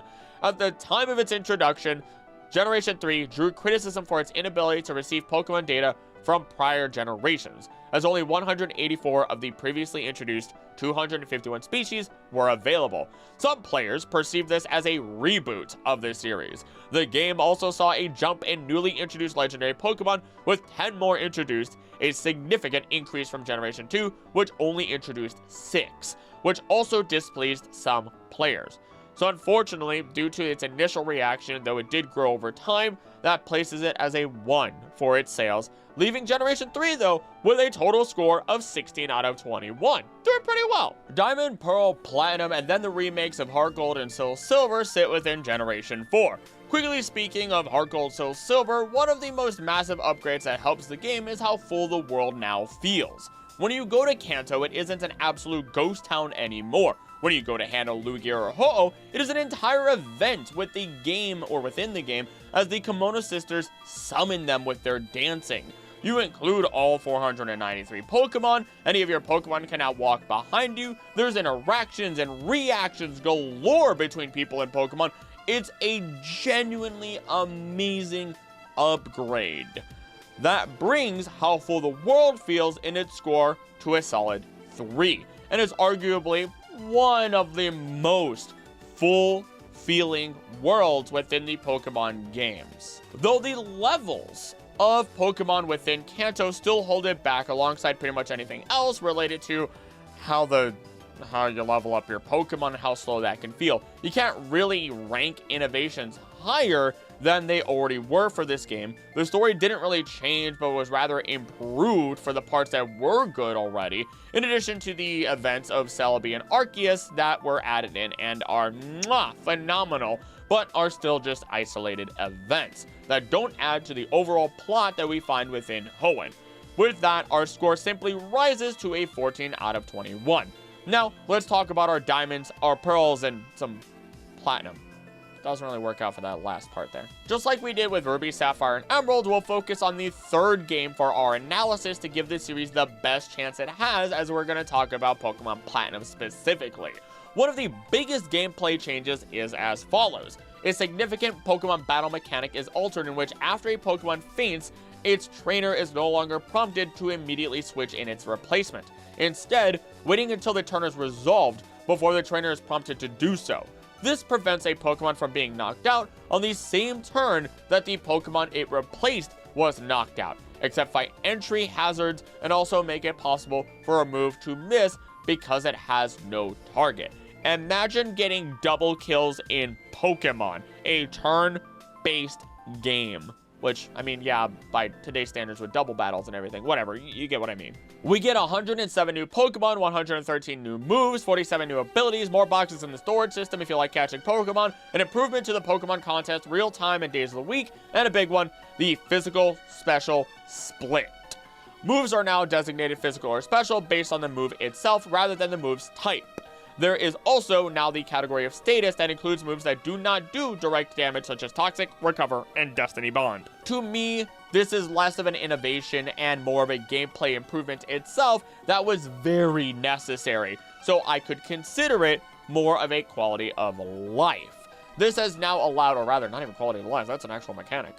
This has now, though, allowed so many different Pokemon to function as intended, to have the power and oomph behind their moves that they were otherwise missing, actually making them effective. A fantastic quality of life as well is the Pokewatch, with all the extra gimmicks it has that could help speed things up through seeing health, knowing how your Pokemon feel, and so much more as you gain additional features, though it was a little bit polarizing to some individuals, and understandably so. It even allows you to see if your Pokemon in the daycare laid an egg, which eliminates backtracking and any frustration if they didn't have one. Because of these developments, we have a solid 3 in gameplay. If we were looking at Diamond and Pearl specifically, it would definitely get bumped down to a 2, as the game did tend to be very, very slow. When we look at innovations, there's only one real innovation within this generation. It did a phenomenal job taking everything that already existed and improving upon it, but the only real new concept are the mines. This allowed you to get shards, evolution stones, the odd keystone fossils, and so much more. So if you were willing to spend the time mining, which admittedly was actually incredibly fun, you could get a lot out of it. Nevertheless, the mines were something that only existed in these games and then the remakes, making them not the biggest innovation, but still significant enough to earn a 2.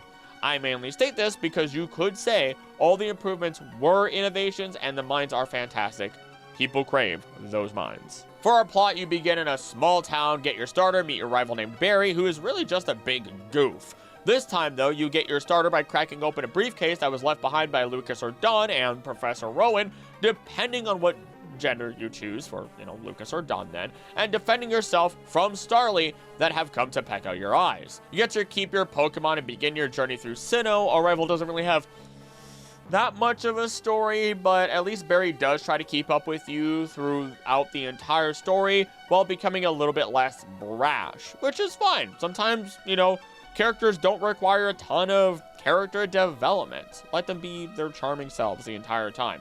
Instead, though, our story is driven by our villains, as per usual, Team Galactic. In fact, before you meet them, you run into Cynthia. Over the course of the game, you learn that Cynthia has got some power to her and is trying to track down Team Galactic members while also digging deep into the myths and history of Sinnoh. With Team Galactic, they get up to hijinks just as much as, any other villainous team, but it goes the extra mile. They mug Rowan for his research, they take over Valley Windworks, and when you infiltrate their base in Veilstone, that's a whole event. What else? Oh yeah, they blow up the 3 lakes containing Mesprit, Uxie, and Azelf, completely displacing all of the water and any fish in those areas.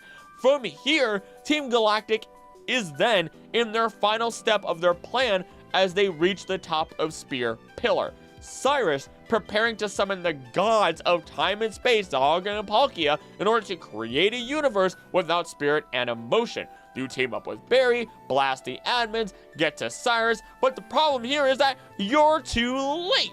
The Lake Guardians are used. Dialga and Palkia are under his control. And the only reason that the world didn't end is because Big Brother Giratina decided to rise up covered in the blanket of goopy, shadowy darkness to then envelop Cyrus within itself and drag him to the Distortion World.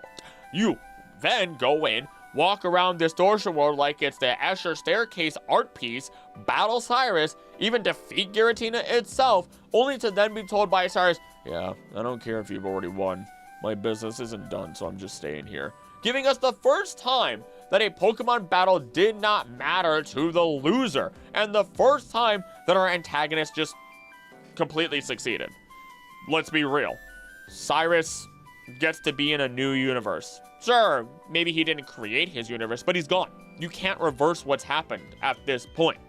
You then leave, face the Elite Four, get traumatized by Cynthia, who has one of, if not the strongest champion team in all of Pokemon. Mind you, she does, in lore, play the piano, so that theme of hers that makes your blood run cold was likely canonically composed by her. To take a moment, I know I'm not talking too much about champions, but Cynthia gets major props as a champion that was a part of the world in multiple ways and was arguably the toughest champion at this point. Honestly, I'm 99% sure, is still the toughest of them all. She had great strats, great stats, and amazing coverage with her Pokemon team, which no other champion even remotely compares to. For all this, we actually only just get a solid 2 for its story. Personal moments aren't all that strong, but the overarching story that we get to witness is fun and really digs into some existential stuff.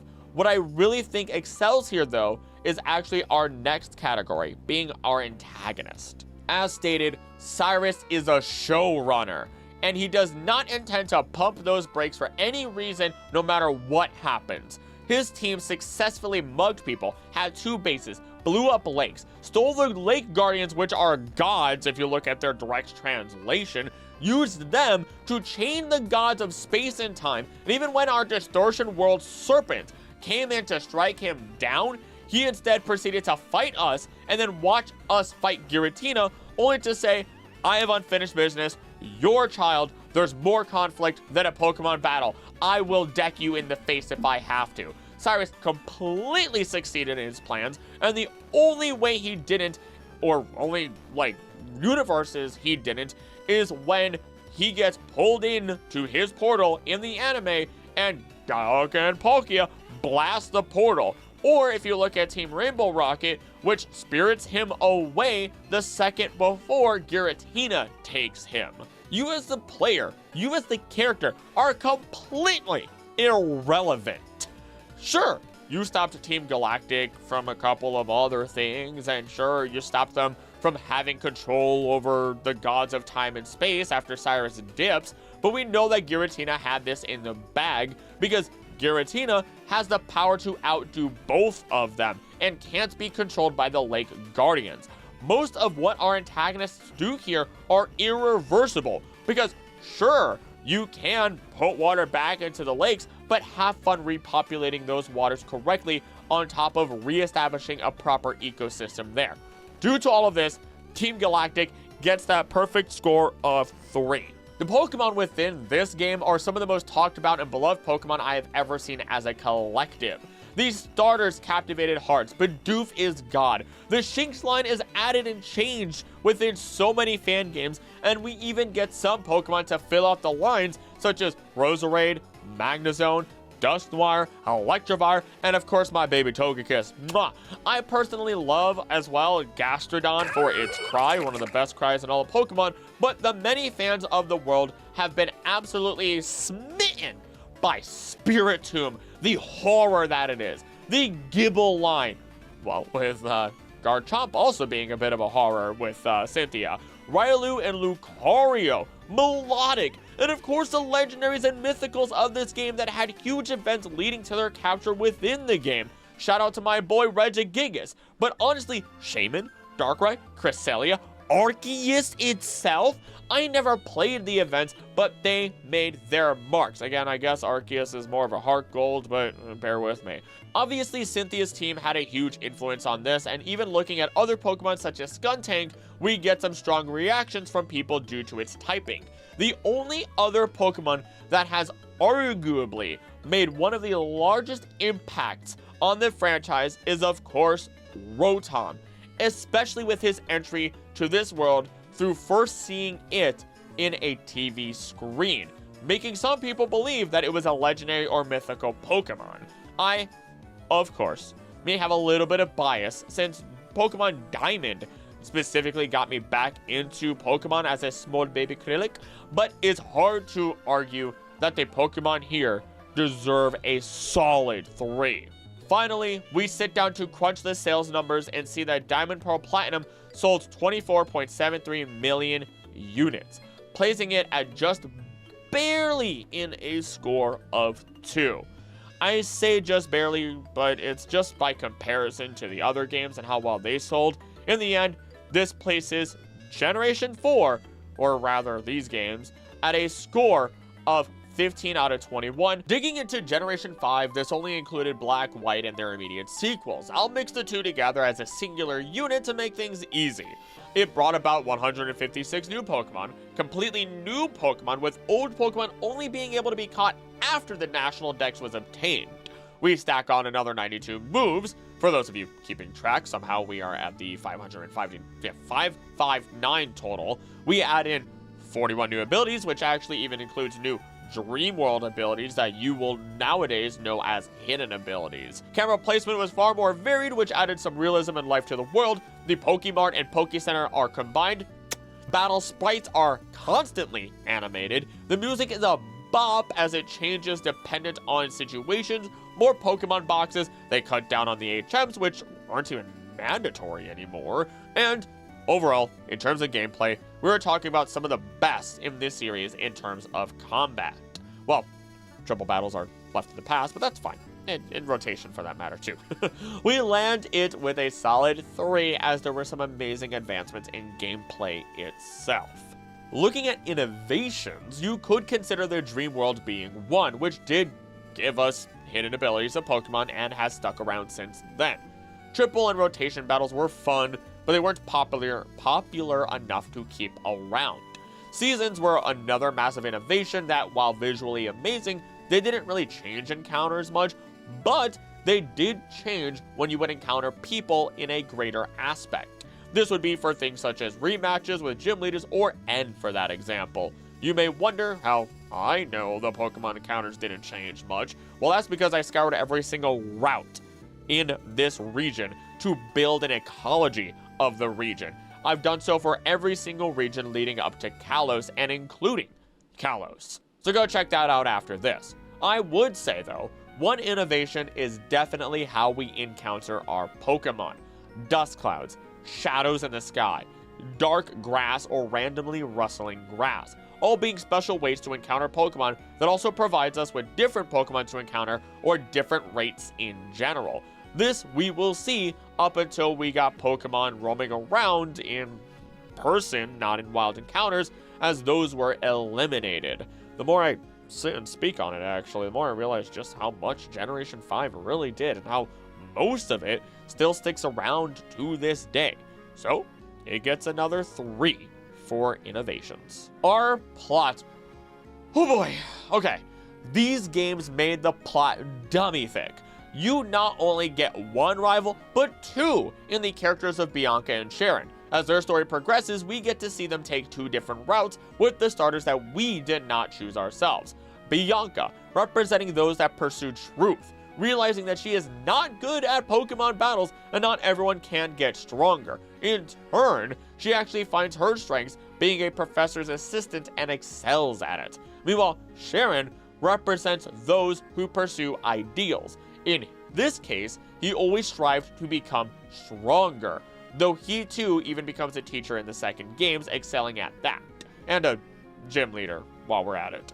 Their stories parallel each other while being opposites, while we, the character, sit in the dead center, a balance of truth and ideals. This is noted by an individual known as N, who says Getsis sees that as a good thing. These two individuals, being prominent figures and by all means leaders of Team Plasma, are antagonists of this generation. Team Plasma throughout the games claims that they wish to liberate Pokemon from people, as it is wrong to force Pokemon into battles. And I mean, sure, yeah, these guys may just be right. That is, until they force their Pokemon to battle us. Though it is N who we have many encounters with. This emotionally abused individual who is shown to be very neurodivergent. He speaks to Pokemon, which we find out is an actual ability. He has trouble speaking to people or even looking at them directly when speaking, and he obsesses over logic, being unable to understand anything unless there is a specific logic, an algorithm, some sort of method or formula to it, for that matter. He even fawns over the construction of Ferris wheels due to their physics, something that he deems as a beautiful piece of logic and formulaic work. We get to go through the entire game seeing these moments where the surface cracks for N, and he starts realizing that he may not be on the right side, that he may be lied to. That Getsis is a terrible human being, but N goes into denial. And the peak of it all comes out when, right before you can challenge the champion, a castle erupts from the ground. Stairways slam into the building, and it's Team Plasma with the 7 sages here to take over everything. The gym leaders of the region rise up to help fight as you run in. You get to encounter N. You get a big speech about the two of you inheriting the title of Univa's heroes, and how it is the only way for you to defeat him. Getsis rears his ugly head, and like a drama show tell-all, he reveals everything, being prepared to commit some war crimes to get what he wants. We win, and takes off to find out who he really is now that N and Getsis have been defeated and he has been enlightened to the truth, and he goes to find out what his own truths and ideals really are. And after the cleanup, we take on the Elite Four, the champion, and we win. When he gets a Black 2, White 2, it's a full continuation 2 years after the prior events with a new set of main characters. Though Getsis is the full-on open leader of Team Plasma at this point rather than it being N, with us having a Jafar situation, as Getsis is basically Jafar then. You get to deal with the insanely genius and coldly evil Chorus, and the plot revolves around the idea of them capturing Kyurem, who is now revealed to be the leftover parts from when Reshiram and Zekrom split. If the three are combined once again, then the original dragon with godly might will return. Opelucid City gets absolutely frozen during the events of this. A fusion does occur between Kyurem and one of the other dragons, and it's a throwdown before you can return back to the main line story. I personally didn't play Black 2 White 2, but I would be a fool to ignore its significance. It could hold its own as a story, but serves as a solid sequel. Gen 5 has arguably one of the strongest stories in the Pokemon games, and maybe even a strong story in general. I often say, oh, it's not earth-shattering, because I know these are children's games. But these games in particular were definitely geared towards young adults, meaning that their story was kicked up a notch. This shows through moments both large and small, details that are as minuscule as Getsis' Hydreigon and its coverage to wipe out N's whole team, showing how he was prepared to showing how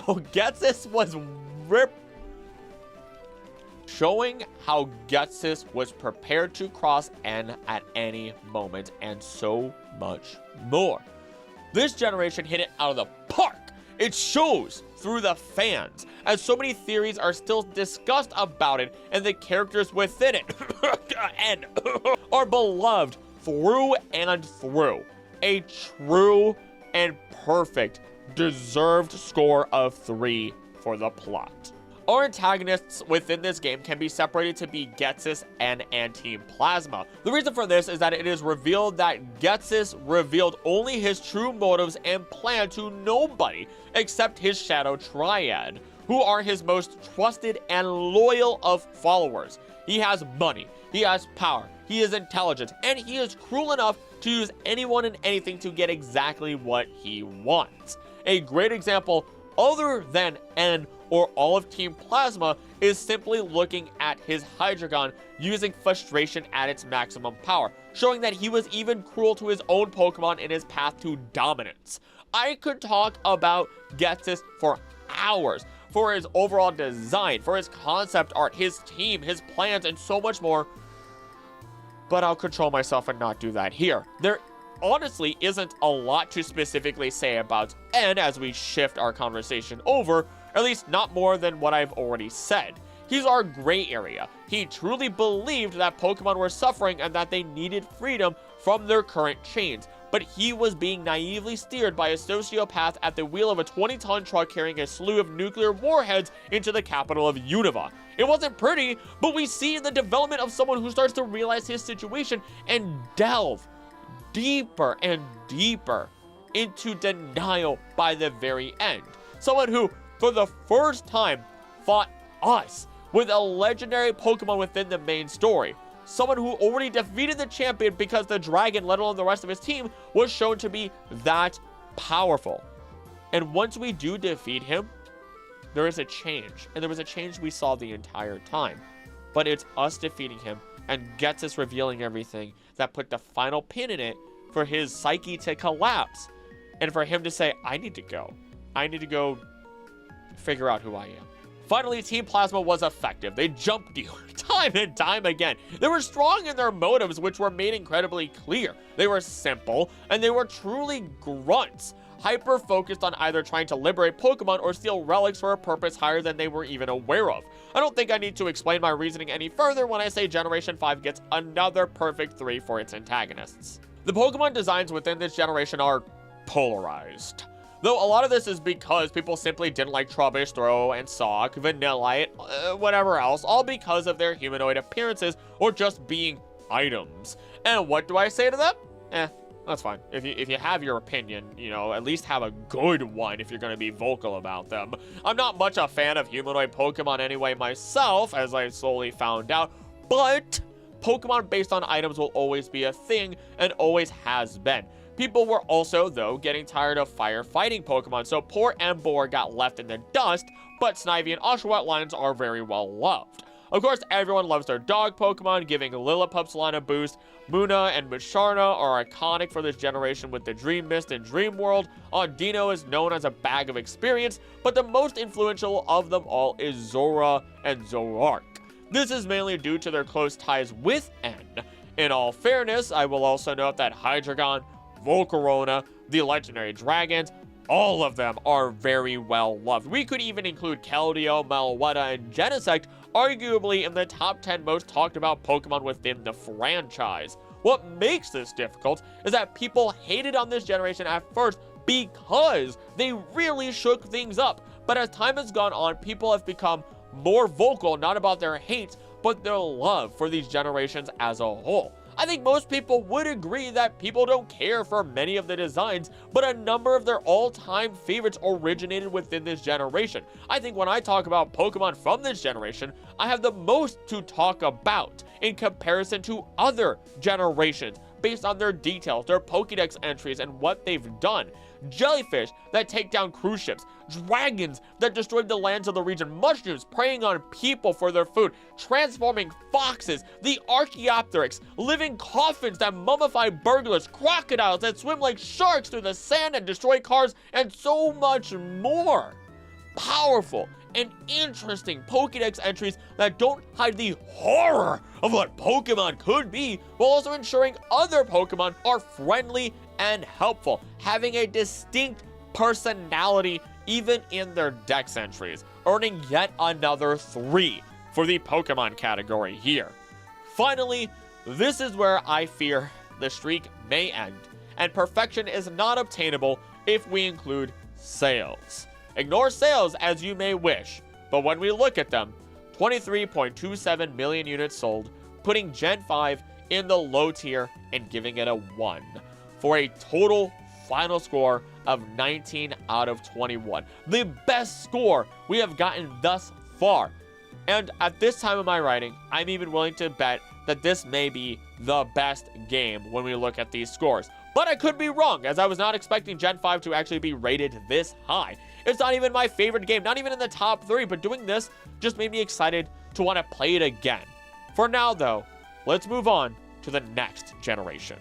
Here's another really big one, admittedly, because not only do we have X and Y within Generation 6, but we also have Omega Ruby, Alpha Sapphire. Overall, we have the same gameplay as before, though all the quality of life has been updated. We can travel around the world a lot faster, and the special gimmick from X and Y was added in here. Of course, that being Mega Evolutions, including, though, primal versions for our Titans of Terror here that represent the land and the sea. The plot is absolutely far more cohesive, and there's more added to the main story that makes not only Steven Stone, but also Latios and Latias a part of it all as they come to you asking for help. Sorry, I said the Latios and Latias and I immediately thought of the Shadow the Hedgehog. I love Latinas, Sonic. We eventually start to see more characters added in who have realized, oh hey, waking up the legendaries is going to be a really bad thing,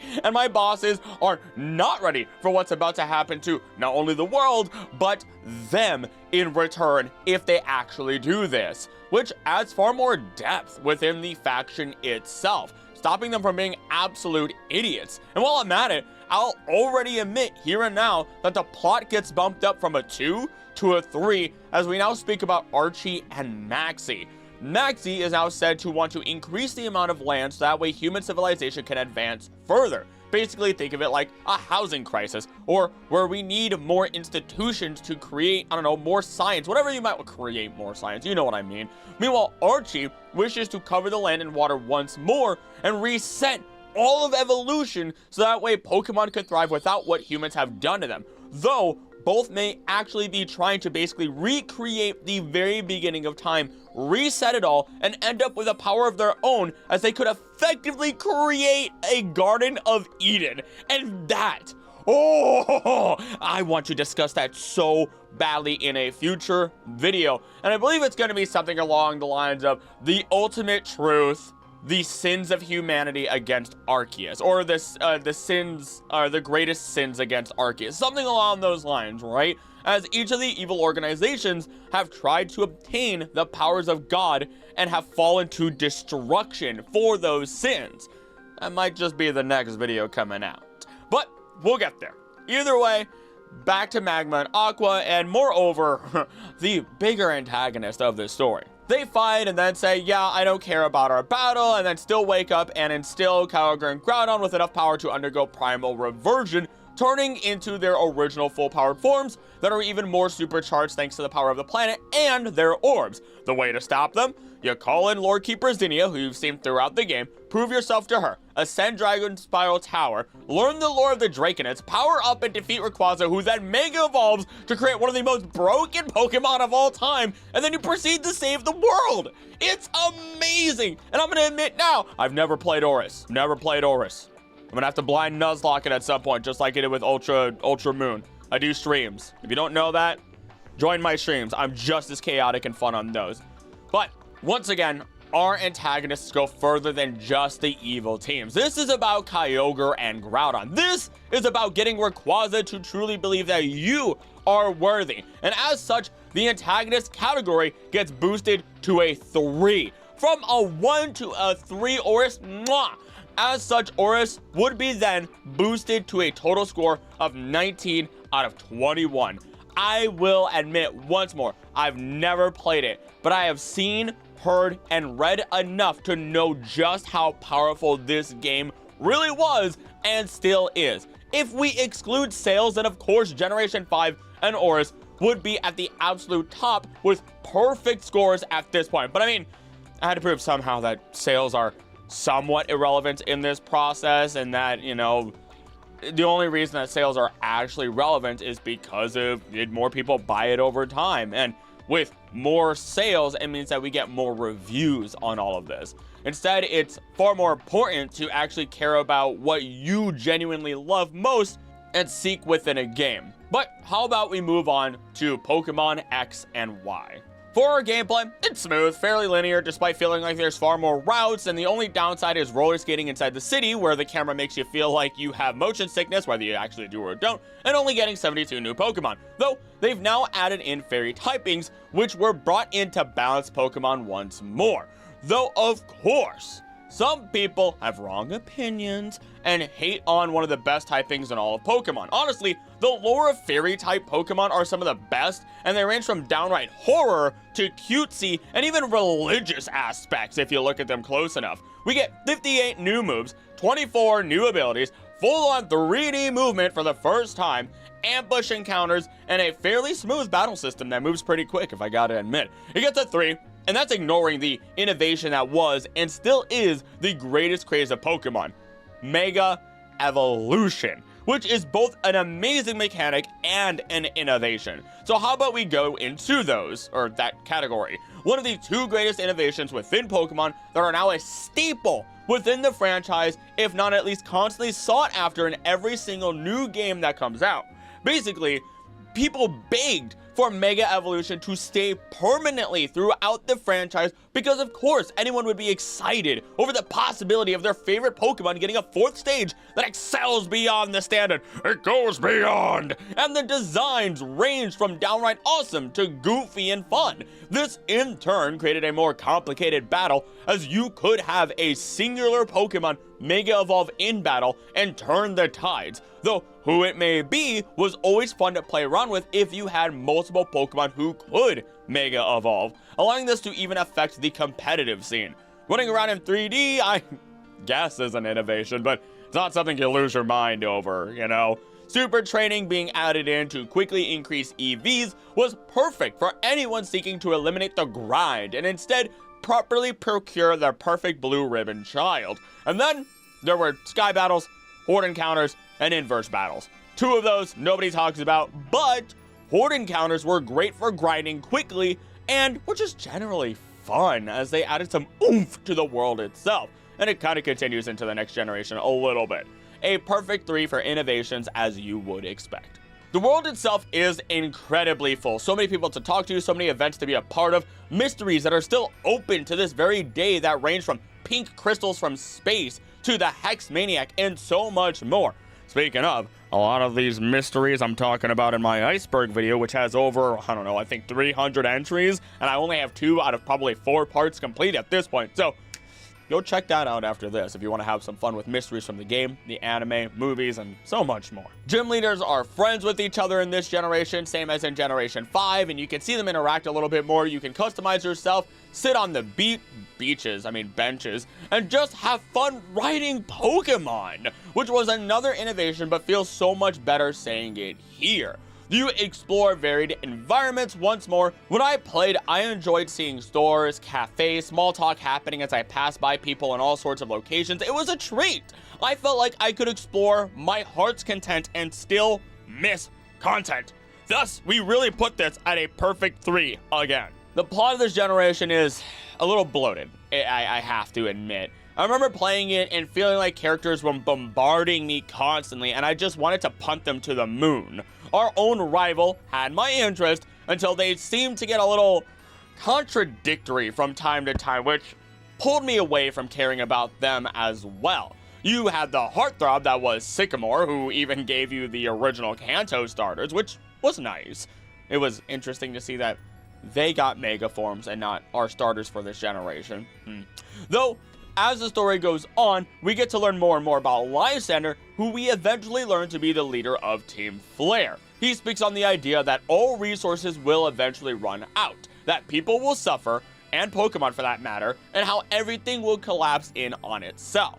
He has offered Sycamore and Champion Diantha a way out, a proposed idea of immortality, in which their lives and the world could be perfectly preserved the way that it is in order to eliminate suffering. They push it off time and time again, not realizing how serious Lysander really is and that maybe he won't go to his extremes, as even we are kind of sucked into this realization that, yeah, it'll all just end one day. But what if it doesn't need to for people or Pokemon? What if there was a way to ensure resources could last and that populations wouldn't continue to dramatically increase, nor would they have to? Team Flare themselves seem like a bunch of goofs, because they are. Though outside of their random appearances, we do see their little fingers deep into pies throughout the game as they seek control of a power plant, Mega Pokemon, and even Lumio City itself, as eventually Lysander's plan is fully revealed.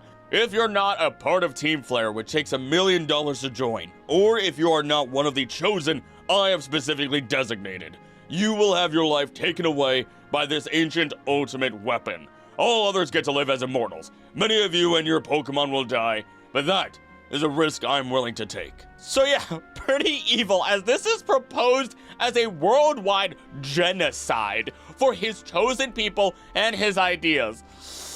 Ugh, when you put it that way, that's not good. You do meet the big man AZ himself multiple times before realizing who he is. He has ties to this somehow, as he knows how it works. You get tricked into pressing the button to eliminate all of humanity as per Lysander's tricks.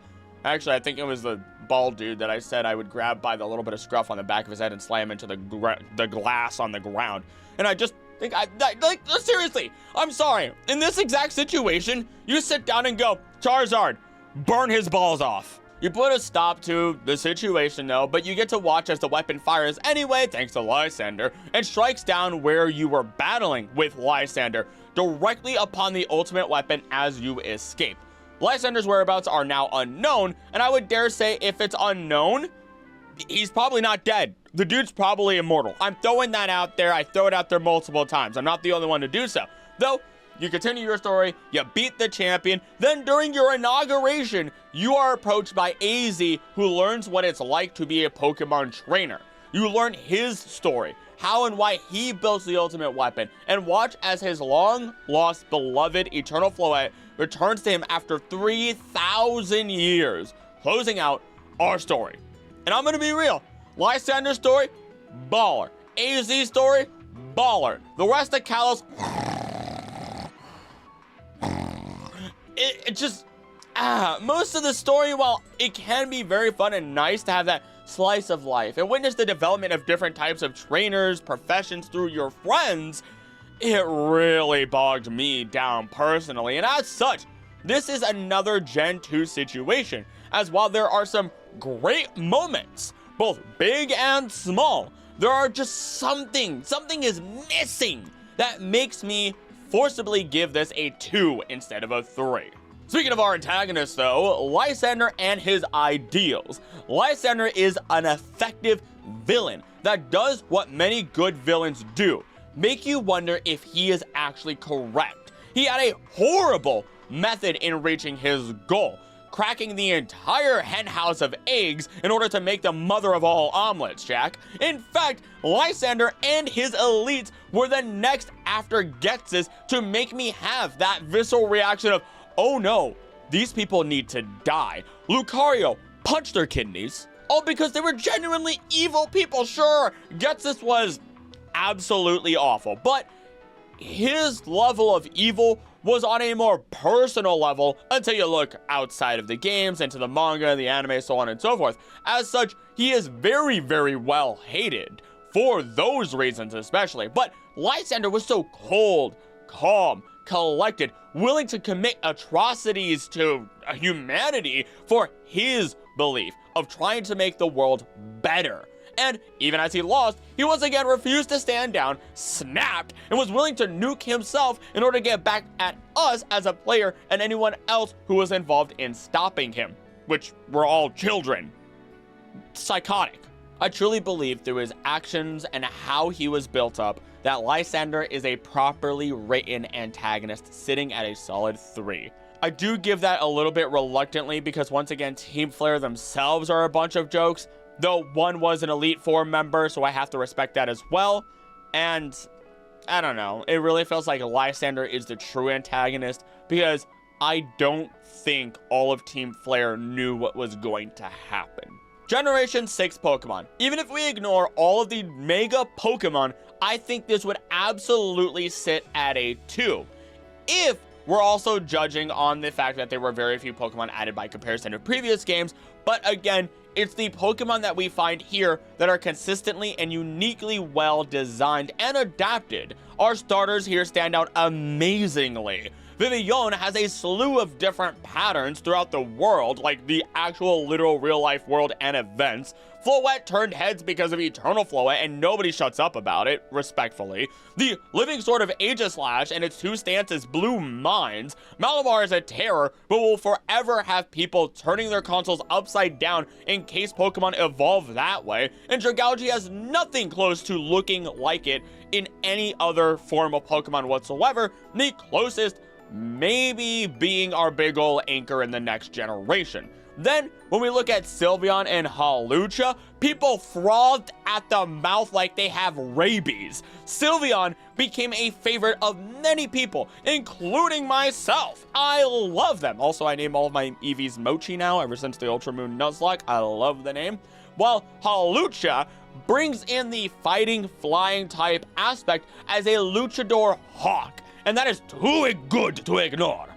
Phantump will forever be talked about as the dead child on the Pokemon team, and I could not care less about Xerneas and Yveltal personally, even though they are very beautiful in the anime. This is the games.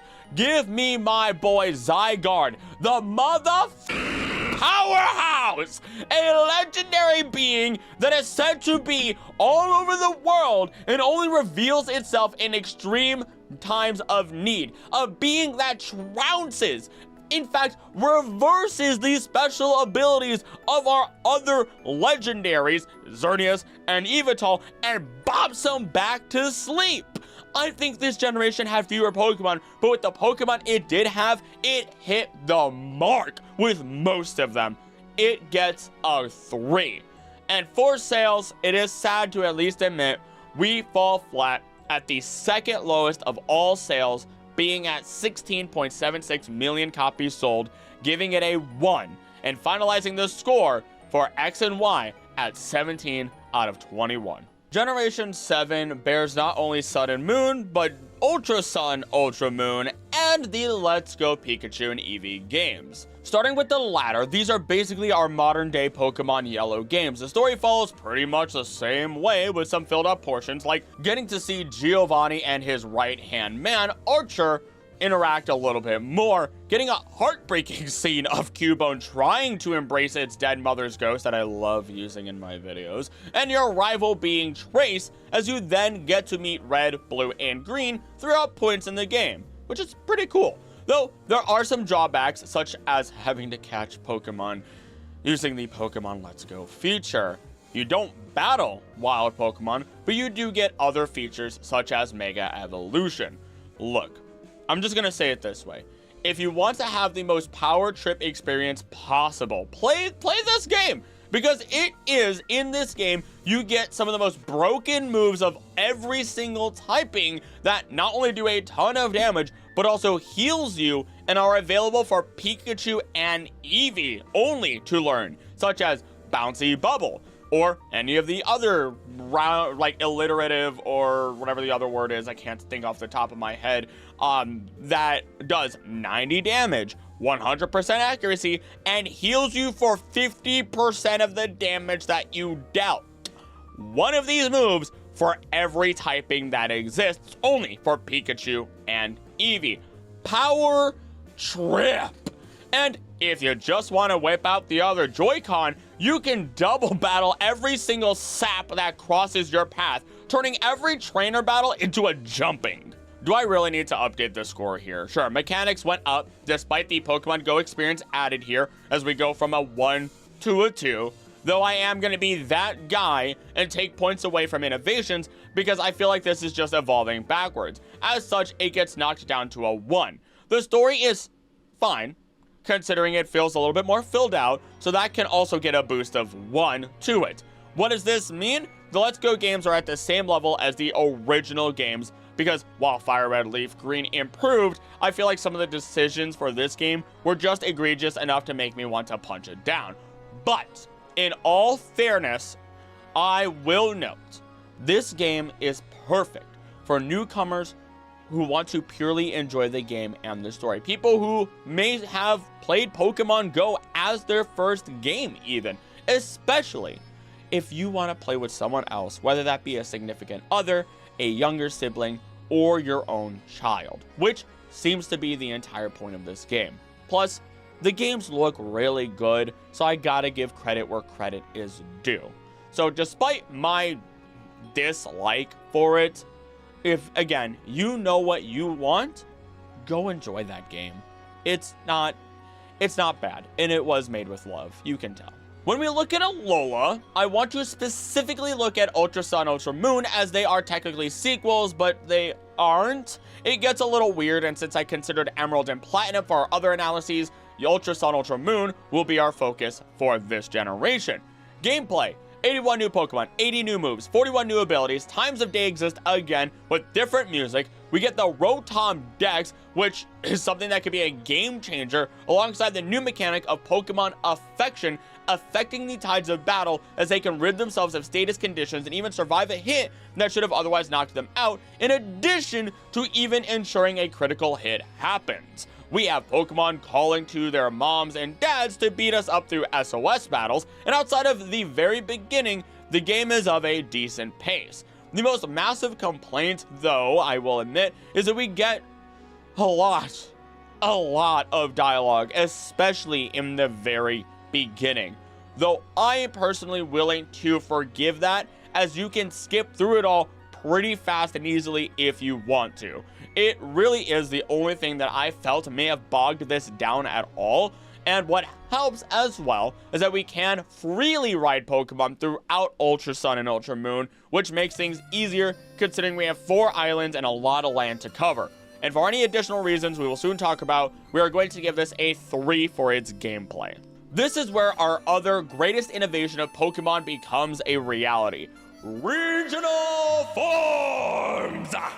Oh, you like Diglett? Here's one with luscious locks. Meowth, new sassy gay best friend. Raichu, this one loves surfing and pancakes. Variants open the doors to the universe, which is ironic considering the plot of this game, and are now basically a necessity for every single Pokemon game from here on in. And I mean it when I say necessity, as they help fill out ecological niches, show how humanity has affected the environment and Pokemon, and how Pokemon have overall evolved traditionally in the Darwinian?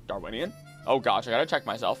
Yes, in the Darwinian sense, similar to how real-life animals will evolve. This has, again, become a massive staple of every game to come after this generation, as old favorites are given a new light. And I have to admit, regional variants are often liked more by myself as opposed to their regional original forms. I love variants. They're probably my favorite thing in all of Pokemon. We can also bring in the idea now of the nuke that is known as the Z move, and while they're fun and allowed every Pokemon to feel special, they didn't really stick around. They were great for this generation and added some spice to battles, as your opponents could nuke you back, even if it was a bit rare for NPCs to use the Z move. Oops. The final thing, though, I would consider a partial innovation are our totem battles, as this generation completely did away with traditional gym battles. Totem Pokemon being giant, souped-up versions of common Pokemon that are a nightmare to fight, especially if you played a Nuzlocke like I did. Again, go check that out if you want to see your professor throw down. Though, through this, and primarily because of regional variants, innovations gets a big 3 from me, and that's not to talk about, like, Pokepelago, or even being able to care for your Pokemon, brush them up and everything like that, feed them little beans, because that exists now in the modern day and throughout the games as we get picnics and everything else. So, again, a massive 3 for innovations. How full the world feels is something I feel like I could only scratch the surface of here. Take everything I said about Kalos and put it into Alola, but then add in the fact that so many of our trial captains and kahunas feel incredibly interconnected, and how they connect to more common people in this world, or even our rival, or people in other regions for that matter. I would argue every single day in my life that Alola has by far the best culture in all of Pokemon, and they show it. Side quests from finding Stuffle to being jump scared by finding out a policeman has been replaced by a Ditto. There's so much going on, especially when you consider the mysteries of Ultra Space. Another 3, please. Our plot. Whew, okay, allow me to oversimplify this one because otherwise we would be sitting here forever. You move to Alola, get roped in to the grand trials, meet the bombshells that are Kukui and Burnett, take part in cultural events that vary from captain to captain, resulting in all of the trials that end in you fighting leaders or totem Pokemon for Z crystals, and gaining more and more power over time. You run into Team Skull, who are just absolute goofball ne'er-do-well outcasts that you find out basically took over Po-Town and just barely scrape by on the day-to-day, but are otherwise just a bunch of idiotic lovable thugs seeking attention and approval from others. And I'm probably showing my hand here as to how much I love this game, but I don't care at this point. Over the course of the game, you meet people from Ultra Space. You meet Guzma, who is another runaway, as he leads Team Skull with Plumeria. And of course, you meet Lily, Gladian, who shops at Hot Topic, and the cutest mini Nebula on this side of the universe, Nebby the Cosmog. You get to learn of the story of Lucamine losing her mind since her husband disappeared into Ultra Space, and how Nihilego basically poisons her and makes her worse, releasing her inhibitions and wants to be a good person, and instead only go after what she wants as it chemically alters her brain. And while in the OG games, she does just employ Team Skull and does that, it is here within Ultra Sun, Ultra Moon that she and Guzma get spat out like a watermelon seed into our world when they try to escape into Ultra Space, as the Black Prism Pokemon known as Necrozma pops in, opens up wormholes all over the place, and releases Ultra Beasts, as you then get a cutscene when Ultra Beasts slam down in front of our kahunas and they prepare to fight. And it combines, or at least Necrozma here, combines with your newly evolved legendary, Solgaleo or Lunala, stealing it from you, you battle it, it dips, you chase it through Ultra Space, riding your Pokemon, and it allows you to dive into a slew of alternate dimensions before you make it into Ultra Megalopolis. Get to battle with the Terror with the most religious sounding battle theme known to man within Pokemon, the blinding light that burns the heavens, Ultra Necrozma. Afterwards, you clean house, clean up some more trial captains and kahunas, set off to the Pokemon League that is being established, have a heart attack after seeing a crash land in Necrozma, but then also, after fighting and probably catching it, see Chorus walk up to you and be like, "Hey buddy, would you like to fuse Pokemon together? I'm sure you would. Have the god that burns the sun and consumes light. Anywho, I'll see you later. I'm studying Pokemon." He sounds nothing like that. I don't know why I made him sound like a dramatic, super happy superhero, but you know what? Whatever. You reach the peak. You have a touching moment with Kukui. You battle the newly created Elite Four, face off against him in the OG games, but here you face Hao, your rival, who's been so cheerily joining you on your journey this entire time as you battle to become the very first champion of Alola, which is the first in all the games. You do not become the first champion in any other game. There's genuinely so much character development that happens, and so many small moments throughout these games that make the characters within this game far more memorable than any other character from any other game. It's not just you walking into their gym and battling them, it's you seeing their reaction as you go through the trial, right before it, right afterwards, and then them still talking to you throughout the game. You get to get a strong idea of what their characters are like, rather than just 4 or 5 lines that can't encompass a true person's character in its entirety. This game is about the ensemble, not just the individual, not just a champion or a special leader. It's about everyone. This is my favorite collective plot in all of Pokemon, and I couldn't even scratch the surface of what it really is in my synopsis here. As such, it gets a perfect 3. Our antagonists seem to be Team Skull at first, and they are incompetent, but are clearly shown as fairly incompetent goofs, unlike what we see with the original Magma and Aqua teams, or even some of the random Team, Rocket grunts. These, Team Skull, are fun individuals who just need to get picked back up off their feet. Even Guzma is just a troubled teen, I think he's 16 or 17, who desperately seeks approval after feeling like number 2 or 3 all of his life, as we see in the trophies that he has in his room and him running away from home, thus landing him into Lucamine's hands. And even then, she isn't the true villain with the Aether Foundation. In fact, it's the cockroach known as Faba, who continually lies and cheats, manipulating others to his gain and running away because he has no real power. The other antagonist would simply be Necrozma and the Ultra Beasts, who will destroy everything if left to their devices, especially Necrozma, because it will absorb the light of all universes, thus becoming arguably the greatest threat in all of Pokemon. And anyone who's played the games always says, good luck when it comes to that Ultra Necrozma fight. To me, that makes it just as iconic as the Cynthia fight. Allow me to then slam down yet another 3 for this category.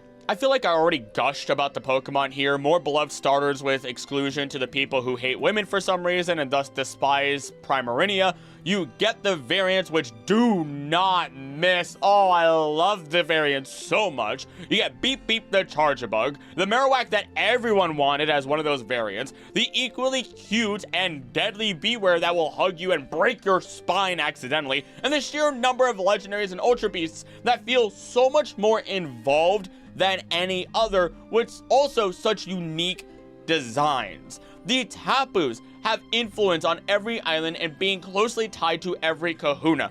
Cosmog having a massive personal connection throughout the story as it does eventually evolve. And then you do have the terror of the Ultra Beasts.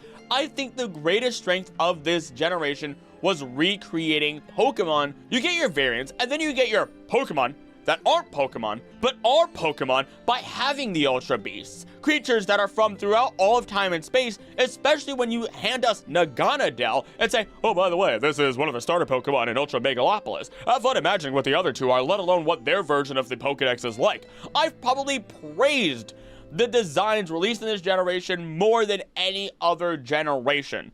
If I wasn't trying to be fair, I would have said that this generation deserves a 4. And that Generation 4 may be the closest that it could get to the Pokemon released here in Alola. But I can't. And as such, it gets a 3 here, okay? I just feel that strongly. It gets a 3.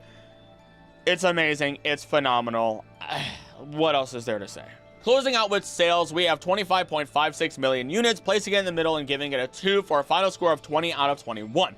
Landing it in the top spot, which actually surprises me. I will say though, if this was the original Sun and Moon games, then gameplay and story would be ranked down a point each due to how the pacing was a bit rough in spots and the dialogue really did bog those games down, alongside a lack of post-game content, which I didn't even talk about here. Just ignore Sun and Moon, go for Ultra Sun, Ultra Moon. They're amazing. Generation 8 was a doozy, as now we have Sword and Shield, Brilliant Diamond Shining Pearl, and Legends Arceus. As such, I am going to talk about Legend Arceus separately with a totally different score and then quickly wrap through Brilliant Diamond Shining Pearl. For Brilliant Diamond Shining Pearl, it's the exact same, but you can get a bunch of legendaries at the end, and they just follow the new generation features and qualities of life to ease things out, except not really. There's a lot of the same glitches, errors, life bar issues, so on and so forth. It was just a way for them to say, oh hey, while we're releasing this other game that is the story of, or the history of this region, why don't you play this one while you're at it? So I'm just gonna let it have the same score as Platinum, even though I say just go play Platinum. Do not bother with Brilliant Diamond Shining Pearl. Unless you want all those legendaries, in which case, you know what? Go fill out your Pokedex, baby. Sword and Shield brings us 81 new Pokemon, 80 new moves, 25 new abilities, Rotom Bike and Phone, 19 new regional forms, and DLC for the first time, which brought about more forms for Slowpoke, legendaries, and mythicals. I will also note here that we are completely getting rid of wild encounters for the first time. This is both a gameplay and an innovation point, considering you now get to see Pokemon roaming around and some will rush you down like you owe them money. Most of my gripes actually do not involve gameplay, as the events are incredibly fun when you get to have your gym battles. They bring about some incredibly satisfying moments to cap out a battle, so I'm just gonna throw it a 3 because I did thoroughly enjoy my first playthrough, though we'll have some problems later as we get to them, because otherwise this was a fairly smooth gameplay experience, and quick for that matter. When we look at the innovation, sure, the Rotom Phone is an innovation, but it really is just a different version of a Pokénav or Pokéwatch. The only real innovation in this generation is Dynamaxing and Gigantamaxing, and I have one major gripe with it. Technically 2, because it was really slow. If I catch a Pokemon, I should not have to catch another Pokemon for it to Gigantamax. This is only remedied through the DLC, but I'll be real, that is inexcusable to me and a very poor choice. I think Giant Kaiju Battle is dope, but do not lock away the extra special cool forms behind having to dig for them, encounter them, and replace the babies that I've already captured onto my team. That sounds really bad when I put it that way.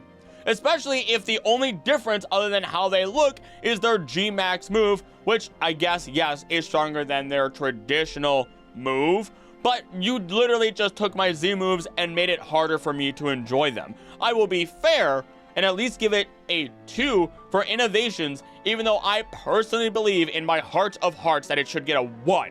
How full does the world feel? I thoroughly believe that the wild area is a huge part of what makes you think it was fuller than it actually was. Seeing Pokemon roaming around in the wild areas while being able to enter cities filled with a multitude of different cultures and experiencing that contrast does help the games. The problem though is that not only were the cities not very full of people, but also that these Pokemon only pop in a few meters in front of you, meaning that they're like a game show obstacle course that could slam you into the water on this season's episode of Wipeout. If we want to be specific, the Galar region is the 5th largest region by population at 727 counted individuals, so I'm gonna send it to the score of 2 for all of this. For our plot, you live with your mother, and your best friend Hop pops in, who is the younger brother of the great champion Leon. I say great because I'll be real, I would absolutely wear a cape if I was champion, and Leon is incredibly dope. But you head into the slumbering wild, face off against the legendaries with your starter Pokemon, survive, begin your journey to complete the championship challenge. And you do get to see the story of Sonia, who everyone simps for, understandably, and how she develops from a professor's assistant under Magnolia into a published author that turns her into a full-on Pokemon professor, the first time we see that within the Pokemon games. She is close friends with Leon, which parallels the relationship that we have between Oak and Agatha in the first Pokemon generation. You do get to see the development of Bede, who goes from absolute arrogant jerkwad to absolute arrogant jerkwad, who gets messed with on occasion, but at least is not as mean as he was before, because he has to be prim and proper thanks to Opal's touch. Though, the real story I find here is Hop being honestly a very positive and fun individual who is trying to be like Leon, living in the shadow of Leon the entire time of the story, throughout the entire story, and feeling like he won't ever amount to much, only for him to realize that he has far more interest and skill as a professor's assistant under Sonia, another first within the Pokemon games franchise, as we watch someone become a professor's assistant. And throughout the story, we also get hints of the big event of the darkest day, a massive and mysterious event in Galar's history that was stopped by the great hero. Though as we continue, we learn the truth, how it was hidden for some reason, and how now it's gonna get kickstarted again due to Chairman Rose seeing an energy crisis occurring in 1,000 years. This leads to not only a fight against his assistants Oleana and Rose, but also the massive Eterna Max, which was the reason for the event, as Pokemon Dynamax throughout the entire region, threatening the collapse of all civilization. The legendary dogs team up with you from the very beginning, and Hop for that matter, just like they did with the two heroes of the past. You defeat Big Scary Hydra, because yes, those are heads on the tips of those little fingers, and you complete your championship afterwards, which, yeah, it was a great event. It was a great finale event. It was a great championship event. The battles are satisfying. The music is amazing in this game, which honestly could have gone back to gameplay, but whatever. And oh yeah, Team Yell was there. Honestly, Marnie was another solid story with her big brother Pierce, who blames himself for letting his town fall to ruin because he used, or rather refused, to be a gym leader on a Dynamax spot and move his people. He had Team Yell protect Marnie, even though she didn't really need it at this point in time, and eventually they cheer for you after you defeat her in the final tournament, which is a little bit sweet, I have to admit. This whole thing gets a 2 in terms of plot. I think it falls very flat because of Rose, but I thoroughly believe that all the side stories and many of the characters are an absolute treat. I've stated this time and time again, that this push towards understanding that Sword and Shield did have some great highlights, but could have used some more plot polishing. It had great small moments, and again, phenomenal characters. I'd argue that I probably remember the character designs from generations 7, 8, and 9 the most. And our antagonist of Sword and Shield was never truly Team Yell. It was supposed to be Chairman Rose and eventually Eternamax. The problem though is that while Rose was spotted throughout the game, came in and out, and did whatever he did, it all came very left field and didn't feel as understandable on our scale. You can have an antagonist that comes out left field. You can have your heel, but it has to have its hints in the proper way. It has to be built up a little bit better, and I don't think it was done right here. I feel like if you took Rose and you gave the build-up that Lysander had, you'd be mwah! Oh, it'd be beautiful. I'd love it. I think it'd be fantastic, but that's not what happened here. And sure, when you look at the problem that Rose was trying to solve, people should worry about what happens in 10, maybe 100 years, but to summon the creature that could bring about the end times for a problem that won't happen for another 1,000 years is absurd, considering all the advancements that even occur within a singular year. There are tons of extra details included in other media about this generation that it would have been greatly worthwhile to including within this game, such as Rose actually directly teaming up with the idiots that are Swordbirds and Shieldbirds because they wanted to be heroes as the royal family of the region, causing the three of them to hide the true history of Galar. But nope, not in this game. But I digress. And I will say, Rose's theme is amazing. Straight up, it has Latin chanting that says, "We believe in Rose." Antagonist gets a 1. I'm sorry. Oh, no, I'm not. No, I'm not. I think people understand.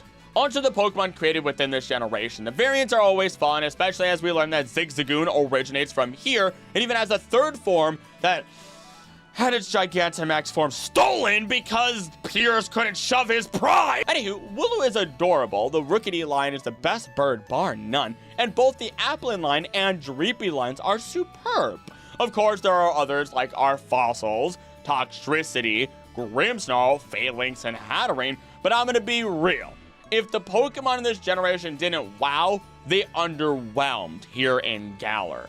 I'm not gonna sit here and bash anyone's favorites, but I think when most of the Pokemon evolved that only have 2 stages, I said, oh, I'm gonna put you in the box the next chance I get. Which is a terrible thing to say, but I do not regret it in the slightest. So because half the Pokemon do not grab my attention at all, this is set down to a 2. Finishing with sales, we have 26.6 million sales, putting it into the high tier with a 3, rounding out the score to 15 out of 21. There's a lot in that section there, huh? Pokemon Legends Arceus. Take everything you know about normal Pokemon mechanics and gameplay and throw it out the window. When we look at gameplay, you can move around during the battle as the trainer. You will get directly attacked by Pokemon in the field. You may have to sneak up on Pokemon as you throw bait, smoke bombs, and Pokeballs at Pokemon, one of which being a Pokeball that is a literal lead ball that breaks the neck of every Pokemon that it hits with a solid dunk.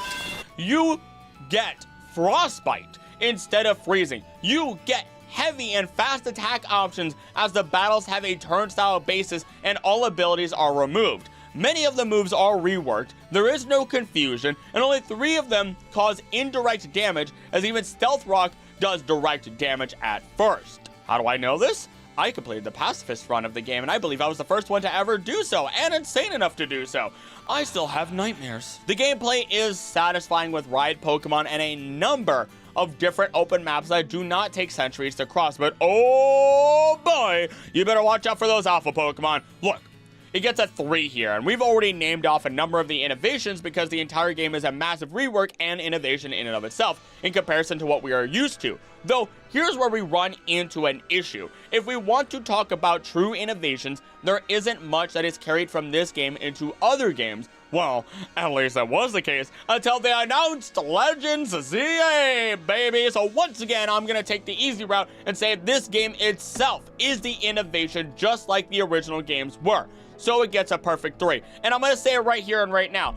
If you're complaining about the idea that the new game isn't set in the past, what is wrong with you? There's no pattern established. They could have done whatever they want. So why are you trying to establish a pattern for something that doesn't exist? The world, I have to admit, does not feel all that full. You have very few settlements and people out in the wild, though you have plenty of biomes to explore and Pokemon all over the place. This is because of the time period in which it was set in, a time when settlements are developing, and you can line up these locations up with their modern day equivalents as you help them get their start.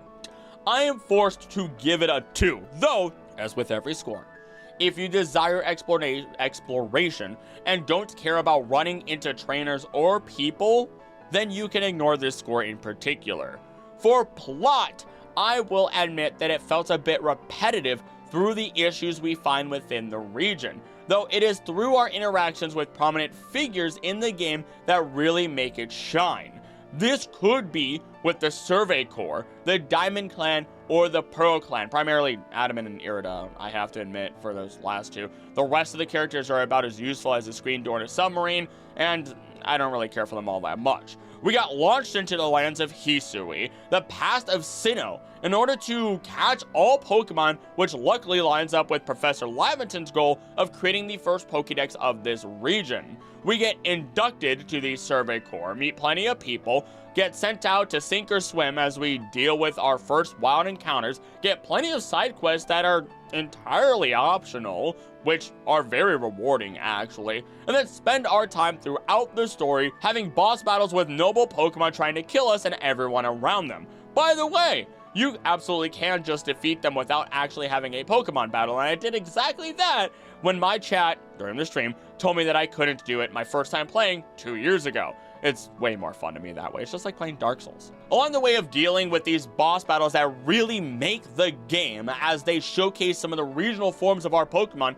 we get to speak to a man by the name of Volo, who knows a little too much about everything all of the time. That totally isn't indicative of anything dastardly, I'm sure.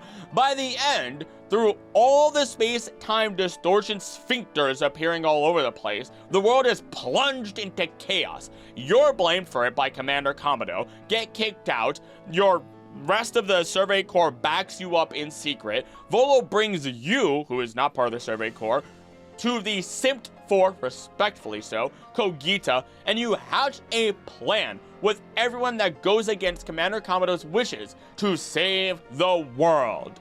This all results in you beating down Komodo, creating the first Origin Ball from Origin Ore as the red chain created by the Lake Guardians failed to quell the horses that are Palkia and Dialga in their attempt to mimic Arceus' power. Actually, by all means, you catch one, then the other appears and turns into a horse. You defeat them, save the world, and you're done, right?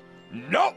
Collect the plates of Arceus, a Sun Spear pillar which has been destroyed, allowing it to resemble the modern-day version that we know and love, and Volo goes full psycho as he reveals he was teaming up with Giratina to fight God, and if they had all the plates, then they would absolutely have been able to succeed, and that's a big uh-oh, especially as they revealed, yeah, we're the ones behind the space-time distortions, brother.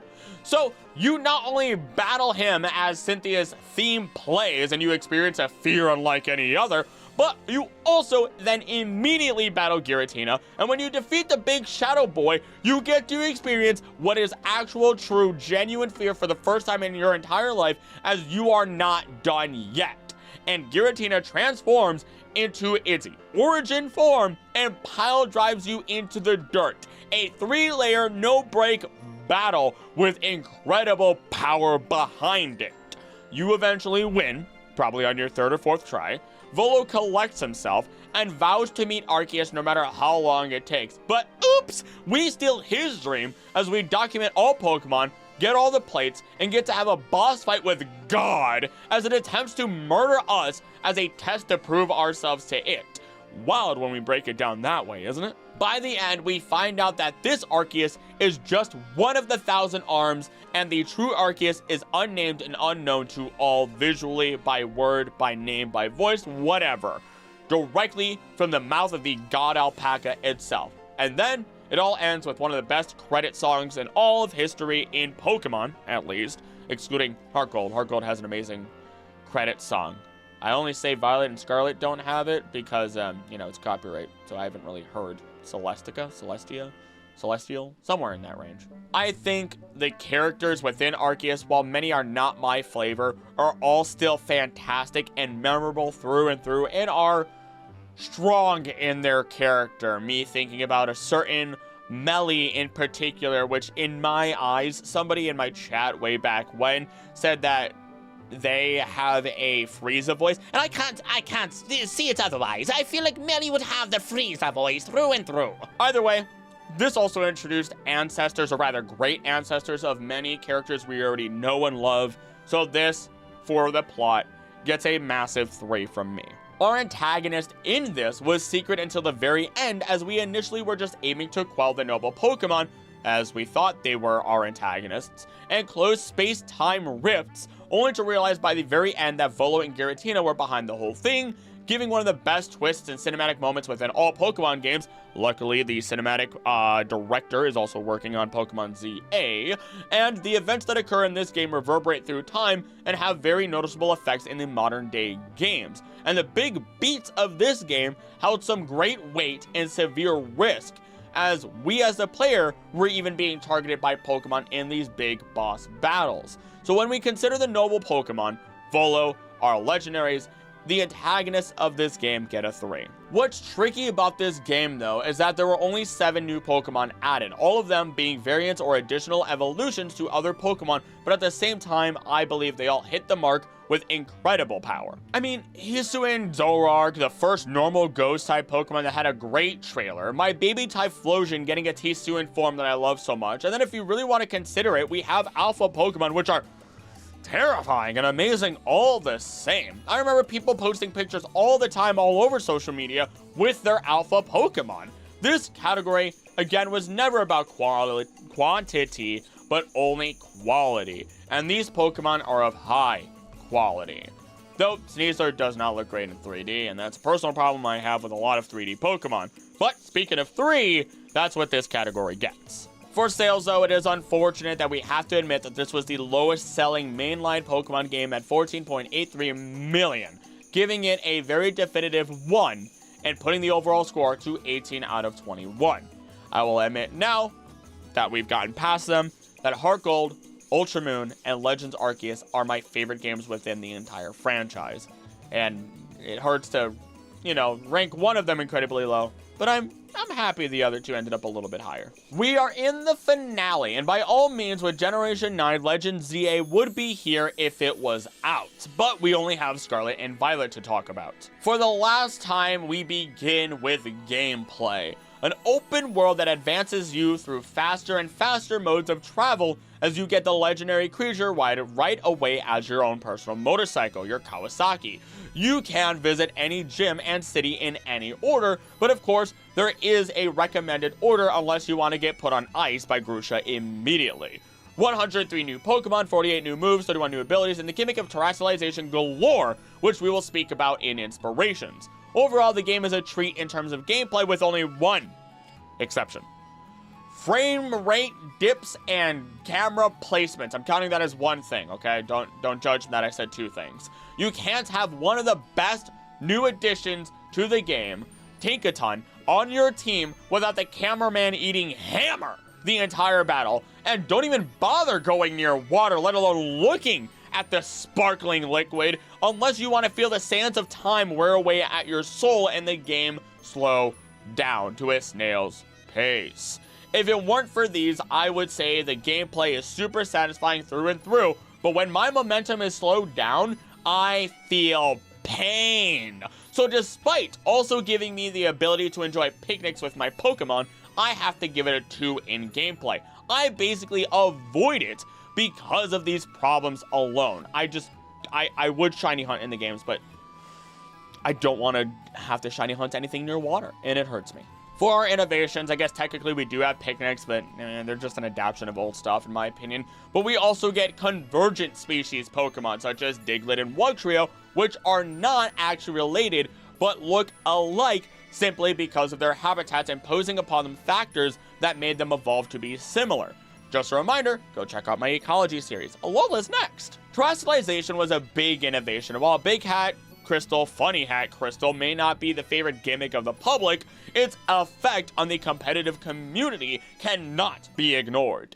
Any one of your Pokemon can terrestrialize into any of the other types at any point in battle without holding an item, and this is both an insanely useful offensive tactic, but is arguably a much better defensive tactic to avoid being absolutely bopped by an earthquake that would send your electric type to a fat 0 on that ohm meter. This caps this section with a nice 3 to make up for the previous section, as it truly is astronomical in terms of game mechanics and making battles very interesting. So a 3 for innovations, for clarity. I'm a bit conflicted with how the world feels in these games. On one hand, I see all the food, I see all the shops, and being Puerto Rican, even though it's Spain, I feel very seen and it's very nice, and I fell in love with that. And I do see quite a few people running around within the world, both trainers and pedestrians, like alongside all the Pokemon bumbling about, whether they are running at me or running away for that matter. Search for Gimmighoul coins, find the wonders of Paldea, find caves, and even the keys to unlock the Pokemon of Ruin, by the way.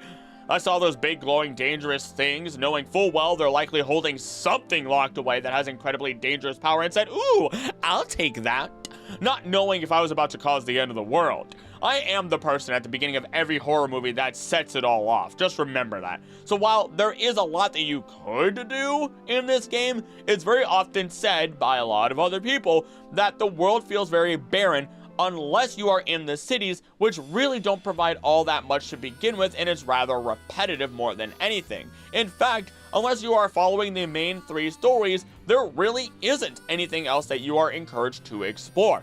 Doesn't help that you can't go into many buildings whatsoever, so we set it down to a 2. The plot in this game is by far the most complicated of all Pokemon games, which caused a lot of confusion by the end of it, so let's break it all down. You join Uva Academy and have to go find your treasure. Too bad your treasure is the treasure of 3 different people. Pneumonia.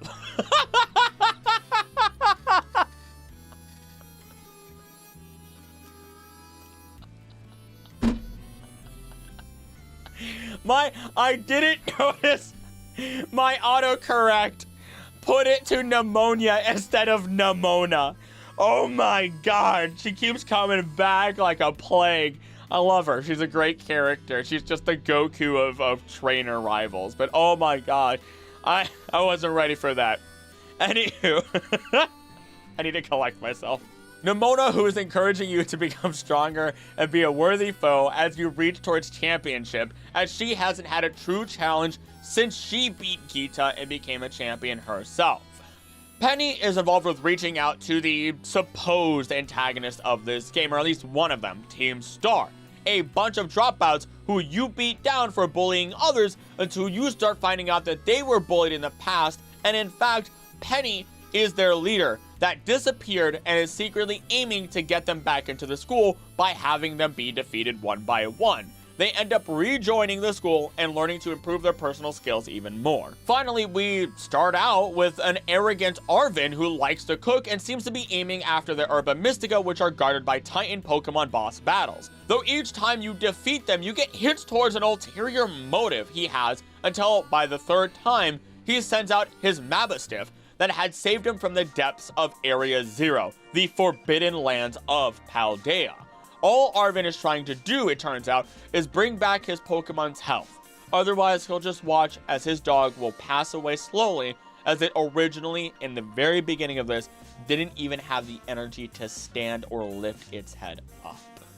And the longer I live, the more that hits me in a really, really soft spot. I think it hit me hardest after watching or having to put down one of my own pups shortly after having to go through this story. So that one's always going to hit me in a soft spot. But as you go further into the story, your experiences with these people become your treasure as you delve with them at your side into Area Zero. And I will say that the cinematics within this game are beautiful. I have screenshots after screenshots on my Switch because of them. You get through all the trials and tribulations, get a buildup of horror, and at the end find out that not only are Professor Turo and Sada the parents of Arven, but they're dead.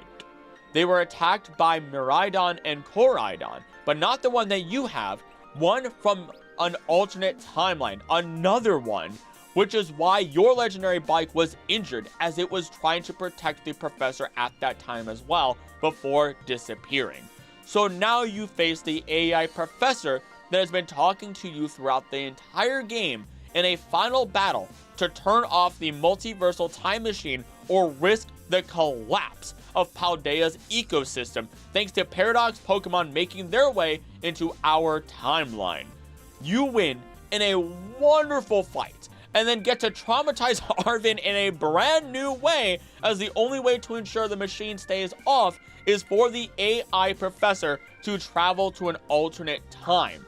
Though, if it does so, while it will see the beautiful world that the original professor got to see and this AI really wants to witness, it will also die, as the crystals within the area that you are in now are what keeps this AI up and running. The professor waves a big goodbye, and Arven basically gets to watch as his parent dies again, while the other one is MIA. Oof. And despite loving parts of the DLC, I'm not even going to talk about it, just like I didn't talk about the DLC in Sword and Shield, though Ogerpon was one of the greatest gifts given to us, and we shall not ignore her, as she is in my top 3 favorite Pokemon. I need art of her somewhere around here at some point. Plot gets a 3, and I think through speaking on it, you realize that our antagonist is Team Star in one part, Paradox Pokemon in another, the Titans, and even the Professor.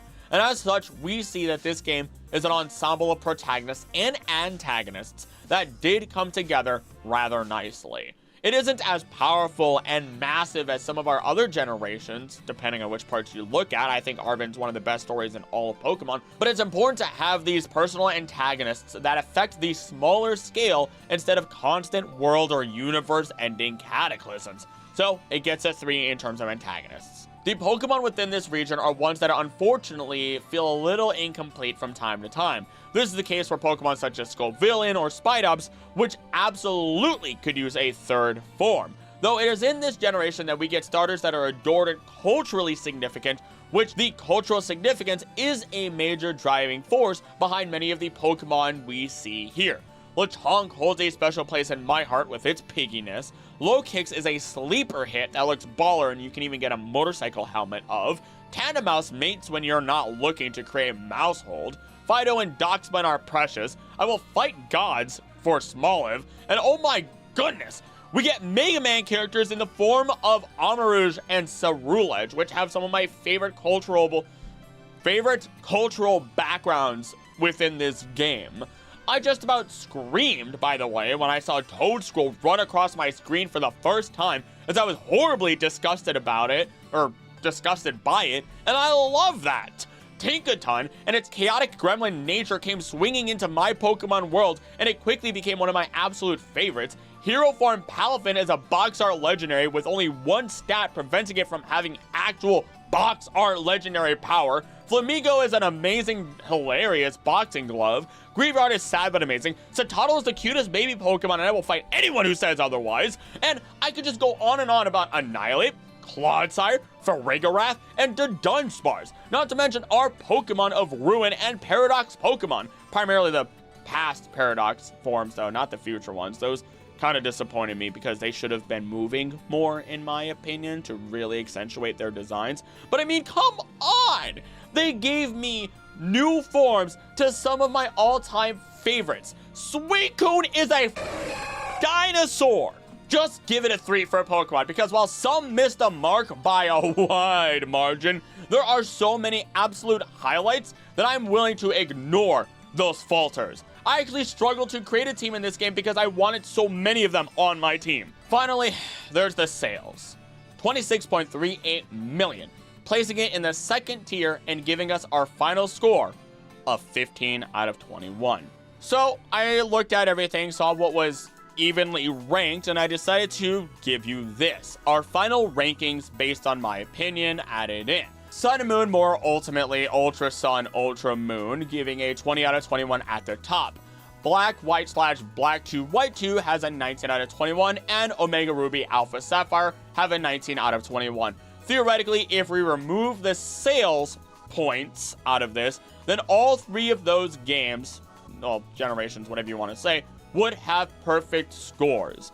I think the Pokemon, the plot, antagonists, the gameplay, everything is exactly what it should be. It's fun, it's smooth, it's efficient, it brings in enough intrigue, and it sent ripples throughout all of Pokemon with their additions, or just simply whether those additions were those mechanics and innovations, or they were the plot themselves as they improved upon what the past did. I think those are your games that you should play, without a doubt. And if you haven't, you absolutely need to get your hands on them, and I don't care how. We have Legends Arceus with an 18 out of 21. If you don't care about interacting with people and just want to explore, bump it up a point. It's another game that deserves a lot more love, and is another one that technically, in my opinion, would have a perfect score if you did have a more filled out world. I know personally, I jumped around a lot and just beelined or just completely ignored the story for hours until I was ready to continue it. So it kind of goes here and there. We follow up with Pokemon X and Y, giving a 17 out of 21, and Ruby, Sapphire, Emerald, a 16 out of 21. Those are primarily when you look at the plot of them or their antagonists that could use a little bit more work. Then we have this slew of 15 out of 21s being Scarlet Violet, Fire Red Leaf Green, Diamond Pearl Platinum, primarily Platinum, Sword and Shield, and then Brilliant Diamond Shining Pearl in that specific order. I think out of all of them, if you can ignore the lagginess, I think Scarlet and Violet, especially with the DLC, does have a lot to give. There is a lot of love there, and it does kind of make me irritated when people sit down and say there's no love within the creation process of Pokemon anymore.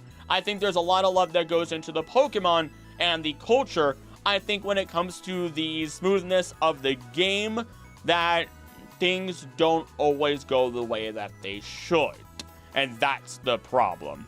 Then you get into Blue, Green, Red, Yellow, the Let's Go games, and Heart Gold, Soul Silver in that order, being 14 out of 21.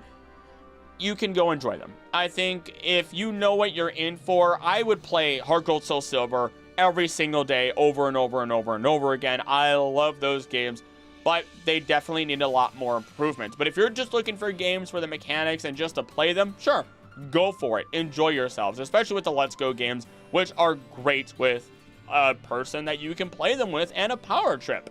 But at the very bottom of them all is the Gold and Silver games. With that, I mean, it's kind of obvious. Those could use a lot more work, but it was also early on in the franchise. They didn't really, I mean, they innovated a lot, but it was an add-on. more than anything. So I went into this expecting a very different outcome. But as we've discussed and really critically analyzed what we have here, I would like to think that most people would agree with my rankings, considering all the factors that we have. But if you don't, tell me about it in the comments below. It helps the channel. Watch the video again while you're at it. Watch other videos. And actually, while I'm here, I might as well say it now. Thank you so much for watching. Please make sure that you do subscribe, share the video with others, comment below your opinions, as I do read all the comments and it helps boost the channel or this video around without you directly having to share it. And become a member for as little as $3 a month. You get behind the scenes content, you get to see videos early, and you get your name shouted out at the end credits of every video, which is exactly what we're gonna do now. I realize I'm wearing green, but it's a lot funnier if I don't change my shirt, especially as I'm too lazy to do so. But starting out with our gods of hope, we have Biggins, Heals for Life, and Van 11, but then we have our champions, Andrew Merce, Nears Coast, Elizabeth Lovacon, and Joshua Biggins Wilson, followed by all of our Knights of the Court, Crumbo, Dylan Perrine, Van 11, Double, Plow, Eddie Stone, Allen, Heals for Life, and Warren Hemphill, then all of our Wanderers. Eddie Cadabra, Brock 1000, KO 23, Pre-Ignite, Encantor, RD, Shiny Blastoise 52, Cruel, XIV, Final Fantasy 14? Yeah, that's what it is. Matt S, Marco Man, Colin Moore, Kieran Trick, Chris Sunwall, Zyplum, Plush Skits, Tommy DeBroyer, Nate Conley, Suffy Sabs, oh my goodness, 13, I messed it up today. Why is Dom York, Scoreblade, Slat Slime, Daniel Olova, Quinn, Jude, Rod Ellis, Zenko, Sweshy, Speed Noob, SP4D3 Noob, Tetapad, Ravi Ramsey, Sardonyx, 8-Bit Ducky, Pokeodin, Tracker, Soylent Bean, Chris Wills, Great Lakes, Feathercoat, oh gosh, Nick's Stars, Evan Karasu, Lenore Wolf, 312, Iana Traffy, Starbright, Flostradamus, Zane Edom, Black Air Force Energy, Just Another Vegan on YouTube, Sci-Fi Gaming, Red Wolf Eagle 13, Shori Song, Iso Corroded, Whimsical Stray, Unknown Uwu, Lazy Link 17, Metiel, A Cooler 1, Axel, Bad Choices Made, The Very Average Gamer, A-Town, Level 99 Boss, Bitter D, Destruct Gaming, King Pie, Blood Blob, Happy Petted Banda, Tempest Zeta, Zage Wallstar, B10 TS, Jose Colado, Pokefan Girl 23, Michael gave us Kodasuga, Guya, Liberal Cube, Bicularist, Dalton, Queen, Jers, Brian Millie, Julian Warner, Dice, Carby, Abdallah Aladi, Ren, Bleep Bleep Bloom, Jack of the Frost, Zion Bird, Ariana Scobie, Michael Schwawen, Uncanny Kenshi, Takumi, Duotu, Firebeard, Floyd, oh my gosh, Quizzical Quackable, Wraith, Cooper with a Heart, Zakaro, Arknights, Issa Kali, Tyrone, I, Chris Williams, Astro is alive, Nim the Guja, Harrison, Elma, Soren, Sonic Moon, Jace 2, Lex Division 420, Taco Sturman, Hiro Maru, Anuvix, Shoot Past the Limit Base, Lord Max Supreme, Noisy Bones, Mysteriously Militant, The Music Man, P-Code BBX, Chris, Solus, Lame Ninja 30, Burnt Toast, Nathan Grassing, Trafo, Undieware, Aries Archives, Brighton, Bishop, Fan, Meat and Wolf, Totico, KC, Denzel, 1989, Blaine Cords, Reshes Ivies, Celtic Fox, Lucky Charms, The Reverse Clock, Lydia Marine, Cat Mushroom, JMT, Aramis, Kautsy, Lay, Brash, Candigoot, Nori, Majin, TY, Dead of the Rabas, One, Hidab, Nabas, Muhammad, Ruthless Hauser, Ave Rogue, Spartan, Ruby, Swish, Cupcake, Zero, Zethar, The Anime King, Dragon Gamers, Addy C, Just Morty Yamper, Jacob, Square, DJ Monk 23, Squidwater, Rice Smith, Gamer, Hag, Bad Dragonite, Just JM, Betty Samaru, Star SMD, Haybell Yeet, Micah 626 Gaming, Muse, Artworld, Talumio, Gwendolyn, Iskander 072, Andrew Frost, Beak Anonymous, Summon Slot, Nook, Nguyen, Ian Ray, Biggins, C Knight, whatever this is, Corner of the Cop, Malachi Burkhardt, Carlisle, and Heather Weiss. And thank you all for being members of the channel. You too can have your name shouted out at the end of the video by becoming a member for as little as $3 a month. With that then, as always, thank you for being here. As always, thank you so much for being here. Don't think I want to do, don't think I want to do. Please be nice to each other. I love you. I'll see you next time. In the future. Whatever. Bye. Almost knocked over my coffee.